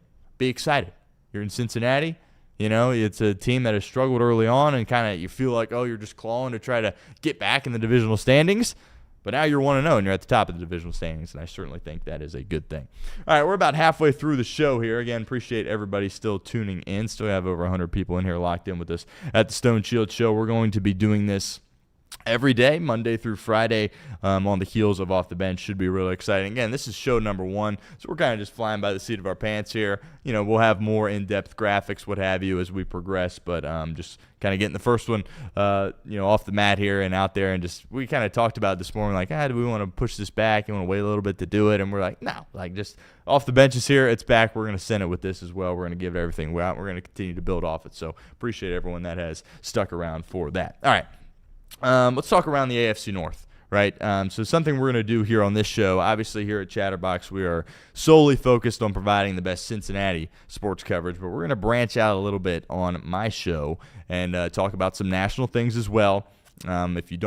If you're here just for Cincinnati stuff, I do apologize. I would invite you guys to perhaps open your mind a little bit to just kind of more general sports talk, but I completely understand if you just came here for Cincinnati. We're going to spend a lot of time talking about that, but there's also some very noteworthy things that I think, especially during the NFL season, that you can discuss nationally that should get some traction and should be something that lots of people are interested in. And also apologies here at this point because I'm doing the show. All right, I got my computer here, and I'm producing the show. So as far as the chat goes, I haven't even looked over exactly at what's transpiring here in the chat. If there are super chats, by the way, I definitely will shout those out. But, at this point, I haven't been able to really file through those. I don't know if you're talking about me as a Westchester guy, but, I will just say I am a Liberty Township, Westchester guy. Cody East High School and then Miami University. Bounced around a little bit throughout the media world and have landed here at Chatterbox and certainly fired up to be here. All right, Baltimore. We'll start with this one. Last night, I'm watching the game last night, and I'm thinking, I'm going to come on the show, and I'm going to be there, and I'm going to say, yeah, you know what, it's unfortunate, but Baltimore's going to be the team to beat in the AFC. And part of me still feels that way, despite the fact that they lost that football game last night to the Buffalo Bills. But they blew it. And something Reed alluded to earlier in the game, or earlier this morning, I should say, was that Baltimore's 0-1, Cincinnati's 1-0. And Baltimore looked like perhaps the best team in the National Football League, and then Derrick Henry fumbles late, and then you just give Josh Allen some life, and obviously that is an issue for you if you're going to be doing that if you're the Baltimore Ravens. So my takeaway is this. I'm not really fired up to play those 2 games against Baltimore, to be completely honest with you. Obviously, we're going to embrace it, and we're going to do the best we can as a fan base to go out there and support the Bengals, and hopefully they're successful in those games. I got lots of concern with playing Baltimore, especially with what transpired yesterday in Cleveland. But the reality of the situation is you are a rung above Baltimore on that divisional ladder here at this point. You sit at 1-0. They sit at 0-1. Yeah, they played really well. Yeah, they did some dynamic stuff. Yeah, Derrick Henry's still amazing. Yeah, Lamar Jackson appears as though he's taken another step in the right direction as far as his improvement as a quarterback, but they lost. And, situationally, they've always found, in my opinion, that's kind of been what has held Baltimore back. Because you look at their roster, you look at their organization, DeCosta, their general manager, Harbaugh's been there forever. Obviously, he's won a Super Bowl. Lamar, top 4 quarterback in the National Football League. You can debate the order. We'll do that at some point on the show. But he's clearly a top 4 quarterback, and you haven't won a Super Bowl, and you haven't even been to one yet with him either. And you kind of scratch your head and wonder how that is possible and how that's the case. Well, the answer is situationally, you just always find a way to shoot yourself in the foot and make a mistake late in the game, whether it be a dropped ball that we saw against Buffalo in the playoffs last year from Mark Andrews on the 2-point try. Whether it be, a silly penalty, right? You're holding on to a guy where maybe you shouldn't have been holding on to a guy. Or roughing the passer, right? And you saw it with a fumble from Derrick Henry yesterday, a guy that was having arguably probably the best game out of any single player throughout the entirety of Week 1. Derrick Henry was having it, but then you look at the game after the game and you sit there and say, well, that's kind of what lost Baltimore the game when you had that fumble late from Derrick Henry. So Bengals are very fortunate that Baltimore dropped that game. Obviously, Bengals fans and the Cincinnati Bengals as a team are continuously going to be rooting against Baltimore, Pittsburgh, and Cleveland throughout the year. But you caught a break that Baltimore lost that game. Heartbreaking game for them. They're going to respond. They're going to be just fine. But, you have an advantage over them in the standings because you were able to execute successfully on Sunday, and they were not. All right, let's transition a little bit to Pittsburgh because I think this is another interesting conversation piece there as well. I think a lot of people kind of dismissed Pittsburgh for, coming into this year. A lot of people have written Aaron Rodgers off, right? He's, Joe Flacco's age, right? 41 years of age. At one point, 4-time MVP. bona fide Hall of Famer. You can write it in, all this, but he's kind of washed, right? Some people had this mindset, and I kind of came on Chatterbox Bengals, and I've been saying this for a long time. Do I view Pittsburgh as necessarily a threat to win the Super Bowl? No, but they're going to be a lot better than they have been these past few years. And mind you, these past few years, they've still find ways to make the postseason and have a winning record with Mike Tomlin. Now you give him a quarterback. Is Aaron Rodgers the same quarterback he was when he was rattling off MVPs in Green Bay with Matt LaFleur? No, he's not, right? Age, right? These things happen, right? It happens to everybody. You saw it happen with Brady even there at the end. It finally hit him, but age eventually will catch up to you. You're not going to be the same player you once were. But based on what they can do defensively, they're always going to be a problem on defense there with T.J. Watt. The Cincinnati Bengals team knows that. Bringing in Jalen Ramsey as a cover guy, as a corner that hits really hard too, by the way. Saw that certainly yesterday when he hit Justin Fields, right? And you saw it when he hit Garrett Wilson late in the game. He's a hard hitter. He fits in great with that Pittsburgh defense. They've got some weapons offensively, right? Freiermuth, the tight end. They draft Caleb Johnson, the running back. He didn't really do much, of course, in the game yesterday. Jalen Warren, certainly a guy that they look at. But Aaron Rodgers is a distributor of the football, and if he can do that and not turn the football over with that defense, they're going to be an issue as far as competing with them in the AFC North, and that's kind of where I view the Bengals right now here at this point. I would love to sit there and say, yeah, the Bengals are on Baltimore's level, and they're probably going to win the division. Well, they're probably not at that level, if we're being completely honest. They're probably at the level of Pittsburgh. And you're in a situation where you're saying, if you can probably be a little bit better than Pittsburgh, definitely at worst go 1-1 against them, hopefully go 2-0 against them. Maybe that's the team that you can vault over to get into the playoffs for that wild card spot. Again, hopefully they win the division. Hopefully they can take down Baltimore. Hopefully they win a bunch of games. They can compete for the 1 seed after starting out 1-0. That's what we all want, right? But I'm just trying to live in reality with where I think this team is right now at this point. I think Baltimore is probably going to find a way to win the AFC North despite starting 0-1. I think they'll get it figured out. I think they'll be just fine. I think the Bengals will kind of be sitting there competing with Pittsburgh, and that's going to be a tough task with Aaron Rodgers as the quarterback. I don't think he's in a spot where he is just about done. I still think he can play really good this year. Now, if he gets banged up, right, or if he has a lower extremity injury and he can't move around the pocket as well or outside the pocket, then we'll have that conversation again. But based on how he looked yesterday, he looked really, really good, and Pittsburgh certainly is going to be an issue for Cincinnati in the 2 games going forward. And, of course, having to deal with that defense there as well, because a lot of similarities are shown between what Cleveland can do defensively with Myles Garrett and with what Pittsburgh does defensively there with T.J. Watt as well. And I think that's going to be something that Cincinnati has to understand. And like when they're playing Pittsburgh and when they're playing Cleveland for the second time, it might get messy like that, where Joe Burrow, is taking shots and you're not able to necessarily string together really quality drives late in the ball game, and you're going to have to rely on your defense a little bit. And based on what we saw Sunday from Cincinnati, I think you're in a decent spot to be able to do that. All right, let's talk a little bit about the rest of the National Football League here at this point. Lots of, obviously, games yesterday, lots of takeaways to be had. And, I want to spend some time talking about Green Bay, because Green Bay was my pick to get to the Super Bowl in the AFC, or the NFC, rather, coming into this season. And I thought they looked really, really good on both sides of the football. Green Bay is the youngest team in the National Football League, so there's obviously some cause for concern when you're picking the youngest team in the National Football League to ultimately go out there and compete for a Super Bowl. But I'm really impressed with Jordan Love and what he can do, and schematically what Matt LaFleur can do as well. And we were kind of talking about this off the air here at Chatterbox. He constantly finds ways to get his playmakers in the open space, right?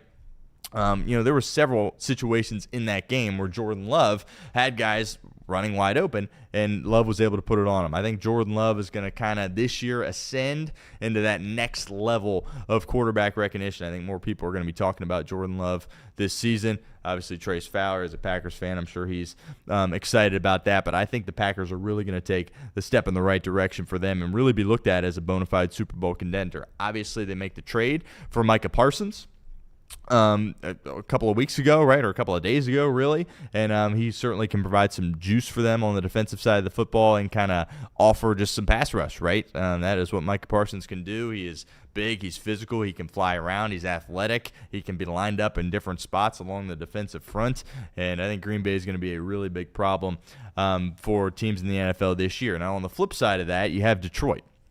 That game was it ended up being a 2-score game, but really that was not a close game, right? Cincinnati, or Green Bay rather, really dominated that game. And I think Detroit's a team that's probably going to take a step backwards, right? You're looking at Detroit. Obviously, they lose both coordinators. Aaron Glenn, he goes to New York. Ben Johnson, he goes to Chicago. We'll talk about that in a second tonight for the Monday night game.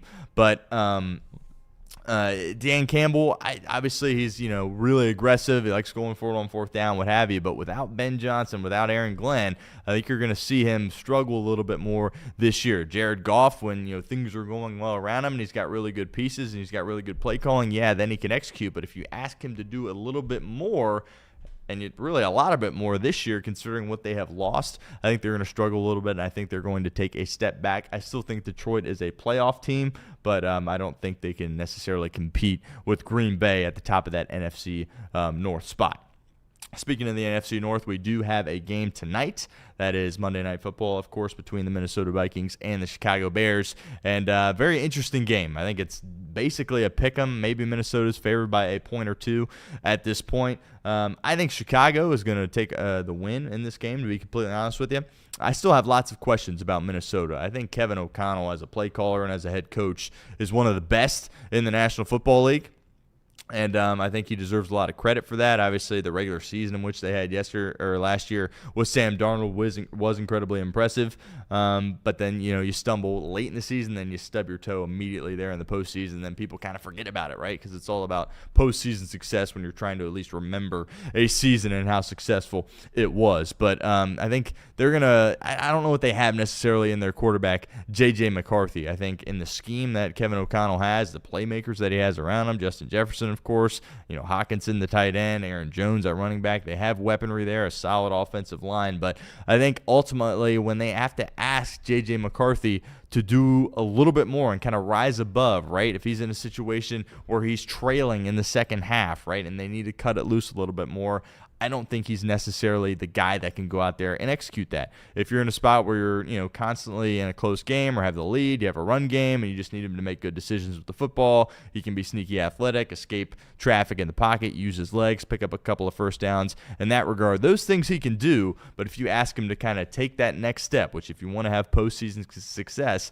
that's something that you need to do, I'm not exactly sure if J.J. McCarthy is going to be able to do that. Now, I'm also not very sure about Caleb Williams. He now goes into year 2, kind of just a mess as far as the coaching staff.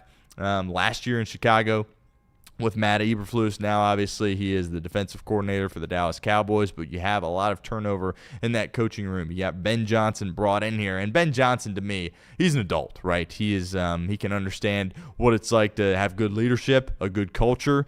He's a young guy, but he's been around winning a lot. You saw it, of course, in Detroit, and of course, what he can do as an offensive mastermind is really second to none, maybe second to Sean McVay. But he certainly can draw it up with the best of them as far as disguising really nice things to do offensively and keeping the defense constantly on their heels. So how is that marriage going to look between Caleb Williams and Ben Johnson? There's elements of Caleb Williams' game that we all love, right? His ability to have a rocket arm and, the escapability in the pocket.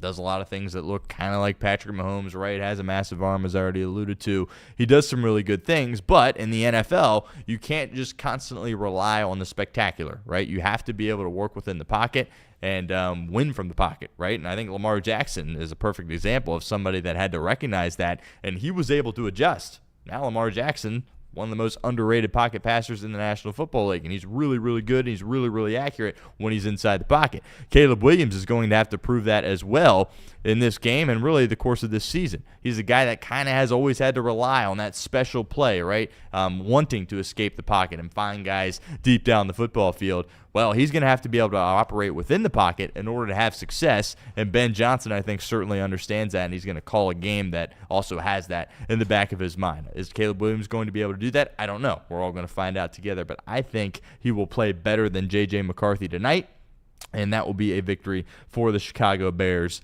in this football game against the Minnesota Vikings. All right, a couple of other really good games. We spent some time talking about Pittsburgh and the Jets. Did want to spend a little bit of time talking about Atlanta and Tampa Bay as well. Tampa Bay is a team I'm really excited about. I think Tampa Bay is going to win that division. I think Tampa Bay is kind of a sneaky conference championship team, to be completely honest with you. You have some question marks there at head coach. Can Todd Bowles kind of get you over the hump? But I really like what you have in Baker Mayfield. And I tell you what, Cleveland's got to be kicking themselves over the course of these past couple of years, letting Baker Mayfield walk out the door. He has found himself a home in Tampa Bay, and that's one of the most underrated offenses in the National Football League. Mike Evans, he's still got it. Speaking of underrated, I think Mike Evans is probably the most underrated player, like, of my generation. Like, over the course of the last 10 to 12 years, I think Mike Evans is probably the most underrated player. That's my opinion. And he still has a lot to offer, a down-the-field threat, a big physical wide receiver. Tom Brady obviously loved throwing to him. And I think Baker Mayfield certainly understands what he has in him as well. And then Emeka Egbuka. He's a guy right at Ohio State that was constantly surrounded by star power and seemingly never really got the love that he deserved. And in this situation here in Tampa, it's kind of similar, right? You're dealing with a guy like Mike Evans around you. You have a high-profile quarterback in Baker Mayfield. Eventually, CG is going to come back in a couple of weeks. Chris Godwin, he's going to be probably looked at as a superior wide receiver to Emeka Egbuka, and he kind of can just fit in, go under the radar, and execute. We'll see how much longer he can stay under the radar after his 2-touchdown performance in the game yesterday. But Emeka Egbuka, one of the best draft picks out of Ohio State here in this 2025 NFL draft, and he made his presence felt immediately in that game against Atlanta. They pick up a big come-from-behind victory late in that ball game. Some good fortune there. Missed kick, by the way, by Younghoe Koo of the Atlanta Falcons. Kind of interesting how the kicking situation played out in the NFL yesterday. Lots of missed kicks. McLaughlin, actually the Tampa kicker, he missed the extra point, which kind of allowed Atlanta to have a chance to get back in the game. Koo misses a kick that he always makes. The Browns kicker obviously had his troubles. Really lots of missed kicks yesterday. But Tampa Bay is certainly a team I look at that I think they're going to really have a lot of success this season and be a team that is kind of a force to be reckoned with in the playoffs. Baker Mayfield, really good NFL quarterback, and he certainly has turned his career around since coming back down to Tampa. On the flip side of that, Atlanta, I didn't really know what to expect from Michael Penix, Raheem Morris, and kind of what they're doing there with the Falcons. But I think if you're a Falcons fan, and I'm sure, obviously not a ton of people watching are Falcons fans necessarily, but I think, they're in a good spot with Michael Penix and what he can do. At the end of that game, the play that he made on 4th and goal, where he takes off and then has the athleticism to reach across the goal line, score the touchdown, and ultimately put Tampa Bay in a spot where they were in a position to win that football game. It's an incredibly athletic play. And also the arm strength of Michael Penix, something we saw at college at Washington under Kalen DeBoer. His ability to kind of rip it to both sidelines as well is certainly something that I think has gone a little bit under the radar. So I think Atlanta, despite losing in come-from-behind fashion against the Tampa Bay Buccaneers, are still a team that could perhaps compete for that division as well.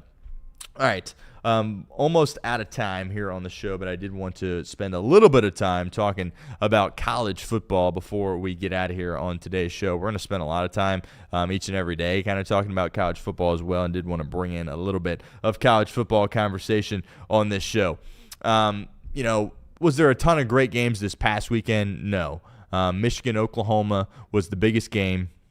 It was a quality game. I think it was my expectation that Oklahoma was going to kind of control the game. They had the far superior quarterback and, in my opinion, the superior head coach as far as Venables over Sharon Moore. The home field advantage, right, on the road in the SEC. Obviously, Oklahoma's a new team to the SEC, but a true freshman quarterback in Bryce Underwood coming to Norman, Oklahoma, playing on the road. That was kind of a little bit too big of a bite to chew, I think, in my opinion, as far as what he was capable of doing. I think Underwood showed some flashes. I think a lot of people in Ann Arbor expect him to be really, really good. I have some pause as far as what his ceiling looks like, but that was going to be a tough test for them. Oklahoma picks up a big win. They have got a gauntlet of a schedule. John Mateer, certainly a guy a lot of people are looking at as a potential Heisman guy. Baker Mayfield, who we just spent time talking about, obviously, both Oklahoma guys, but I think there's a lot of similarities in Mateer's game to what you see from Baker Mayfield out on the football field as well. They're certainly going to be a fun team as the season progresses, but do want to kind of rewind a little bit to week 1 of the college football season, where Ohio State and Texas were able to play on Saturday in week 1 in Columbus at noon. And that was a game that I think a lot of people were looking forward to throughout the entirety of the offseason, kind of gearing up for college football, right? I remember, looking forward to it for several months at a time, and certainly was looking forward to it when the day came and was really excited about that game. And did it live up to the hype? Well, it was a close game, right? But I think you saw two really, really good football teams in that game. Might not have necessarily realized it as it was transpiring, but in my opinion, those two teams are definitely going to be college football playoff teams and very well could play again in the college football playoff. Some immediate takeaways from that game. Number one, with Arch Manning, people in the media have absolutely been killing this kid. People of the Ohio State fan base, certainly, and really just college football fan base as well, have been killing Arch Manning. I don't understand it, to be completely honest with you. I think it's absolutely ridiculous that people were kind of writing him off after that first game in Columbus, right? First game as a starter, right? He had started 2 other games, I believe. But first game as a starter for Arch Manning. Here's what you're going to have to do. Yeah, we're going to send you to Columbus. You're going to play at the Shoe in front of over 100,000 people, right? And they won the national title last year, so they're going to be all fired up and juiced up about that. This is their first game since winning the national title. Oh, and by the way, we're going to put Bill Belichick, his defensive coordinator. He's going to be calling the plays defensively for Ohio State, the guy that won, 3 Super Bowls with him. Good luck, Arch.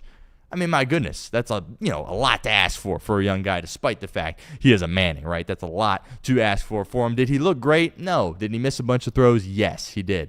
Are those throws that need to be made if he wants to, even think about being a potential NFL quarterback down the road? Yes, absolutely. But what Matt Patricia was doing defensively, disguising his coverage, right, would show him one look pre-snap, then everything would switch at the snap of the football. His first start in front of over 100,000 people, I mean, he clearly, was kind of drinking out of a fire hose a little bit there and was a little bit overwhelmed. He was able to put some stuff together there at the end of that football game, which I think is promising if you're a Texas fan and certainly an Arch Manning supporter. And to be honest with you, I'm not sold that he's completely healthy. I think you saw throughout large portions of that game, he kind of was, flexing that shoulder a little bit. You saw, when he would go out there and take the field right before they would, run a play offensively, he kind of was moving his shoulder a little bit. And then the San Jose State game this past weekend where he cut one loose over the middle. It was a bad throw. And he kind of was in a situation where he was really grimacing as he kind of let it rip. So I think there's definitely some cause for concern there as far as Arch Manning's health goes. Based on where their schedule looks like right now for Texas, I don't think it is their best approach to let him play through this injury if there is an injury. He, of course, downplayed it after the game, but I think it would be the best decision for Arch Manning to perhaps let him get a little bit healthy and kind of go from there because I still think he's going to be a really good college football player. I think Sark understands that. I still think he's going to eventually, whether it be this year or next year, put Texas in a spot where they could potentially win the national title and he could be the starting quarterback on that team. And I still think he has a future in the NFL. But I was just kind of I couldn't believe it, how people were kind of just seemingly writing him off immediately after a game against Ohio State, right? It wasn't like they were playing some, little sisters of the poor that he went out there and looked horrible against. Yes, the defending national champion Ohio State Buckeyes. And kind of on the flip side of that, before we get out of here, do want to spend a little bit of time talking about Ohio State and what they have coming back this year. Ohio State's going to be a problem again. I didn't think going into the playoffs last year on the heels of the Michigan game that they were going to be able to string together the type of wins that they did in order to win the national title. I think going into the playoff, even as the 8 or 9 seed, they clearly had the best roster in college football, but Ryan Day had struggled for years at that point to kind of get the most out of his roster. He kind of constantly had all this talent, all these great players, and then he would under-deliver, right, in the biggest moments. But eventually he was able to string together those wins, and this is a Buckeye team. This is a Buckeye coaching staff that just has all types of confidence, and you felt that even from, afar going into that game against Texas. In week 1, that was a confident bunch, despite all the turnover that they had, despite losing both of their coordinators, despite having a new quarterback. They were very, very confident on the heels of that national title. That showed in that Texas game and the discipline in that game as well. Ohio State made no mistakes in that Texas game. It's going to be a little bit before they get tested again. They do play OU this weekend, who knocked off West Virginia, so that's kind of an interesting matchup. But definitely think you can get maybe a little bit as far as kind of evaluating Ohio State in that game this coming weekend. But Ohio State's going to be in a good spot to come back and perhaps repeat as national champions, because I think Ryan Day's has them playing really fast, really confidently. They have a lot of confidence and swagger about them as a group, and I'm a big fan of the young quarterback Julian Sayin as well. I think a lot of people coming into the season were like, yeah, Ohio State's going to be good, but we don't know necessarily what they have with their starting quarterback in Julian Sayin. Julian Sayin is a kid that was committed to Alabama. If Nick Saban was still at Alabama, he'd be the starting quarterback at Alabama right now. Buckeyes catch a break. Saban, of course, retires. They get Julian Sayin. This kid's the real deal. He can absolutely play, and look for him as a borderline dark horse Heisman guy as this season progresses. If Ohio State continues to win these big games, if they can break through and finally beat Michigan, Sayin could be a guy that could be hoisting that trophy at the end of the year. So I'm certainly going to be paying close attention to them, and certainly a team that we're going to be talking about a lot here on the show as well, as we spend lots of time talking about college football. But that'll just about do it here for our first edition of the Stone Shield Show. Certainly appreciate, had over 100 people here locked in with us. Really was not expecting that number to happen here at the show. We're going to be doing it every single day off the bench. So I'll be, again, if you're just joining us, I'll be producing off the bench. Right now, Trace Fowler and Reed Mouse are going to be hosting that. There will be kind of a rotation of several faces popping in on that there as well. But yeah, really looking forward to being here, doing the show every single day, and of course doing off the bench there as well. But the big takeaway: Cincinnati improves to 1-0. We'll have plenty of Bengals content and coverage throughout the remainder of the week as they prepare for Jacksonville and look to improve to 2-0. But that'll do it for episode 1 of the Stone Shield Show. If you haven't hit that subscribe button, I invite everybody to do that, and like the stream, obviously, if you haven't done that either. And we will catch you right back here tomorrow at 11 o'clock. Until then, take care, everybody.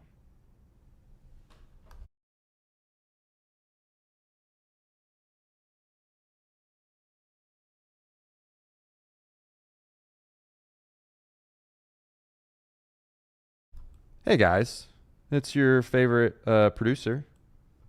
Just give me 1 second.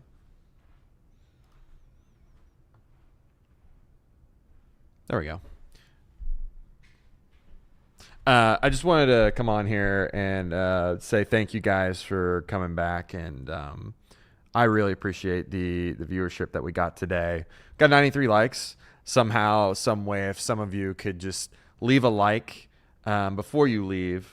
Let's get to that 100 mark for the 2 shows today. The new show, the Stone Shield Show, which Stone did a fantastic job. He's got plenty of notes here. He's going to be really great, guys. You just got to really give him a chance, and I know that you're going to love him. You've probably already seen him on a lot of our Bengals content. Really looking forward to how that show is going to turn out, how it's going to play out. Today was kind of like just the start of it, just kind of making a mess of it. We got plenty of graphics and things like that coming in the future to kind of take the shows up a notch. And again, I'm not going anywhere with Chatterbox. I will be on the shows from time to time. Stone will have me on his show from time to time. I'll be making appearances on Chatterbox Bengals from time to time when I'm needed. And that's really what it boils down to, is if I'm needed, I'll be there. And if not, I'm busy doing other things, making money for this company. It's not like I decided to just up and leave. I'm just needed elsewhere. I'm needed to work in other places that I can be better value at. Stone so far has been doing great as the producer, and I know that in the future he's going to not miss a beat. So I hope you guys enjoy him, and just know I'll be lurking around. I'll be in the chat from time to time. I'm not going anywhere, and who knows, maybe at some point I do my own thing. I know we had Mac and JT back in the day with Jacob, but the door's open, and I'm not going anywhere. I know Elliot tomorrow is going to make an appearance, so be looking forward to that. Feel free to come back tomorrow. Same time, 10A to 11A, and then Stone Shield Show from 11A to 12P. It's going to be great. It's going to be good content. So we're almost there. 100 likes. I got it. I got us there to 100 likes. That was pretty much my only goal, was to get this stream to 100 likes before we ended today. I really appreciate you guys, and we'll catch you all later on the flip side. Take care, everyone.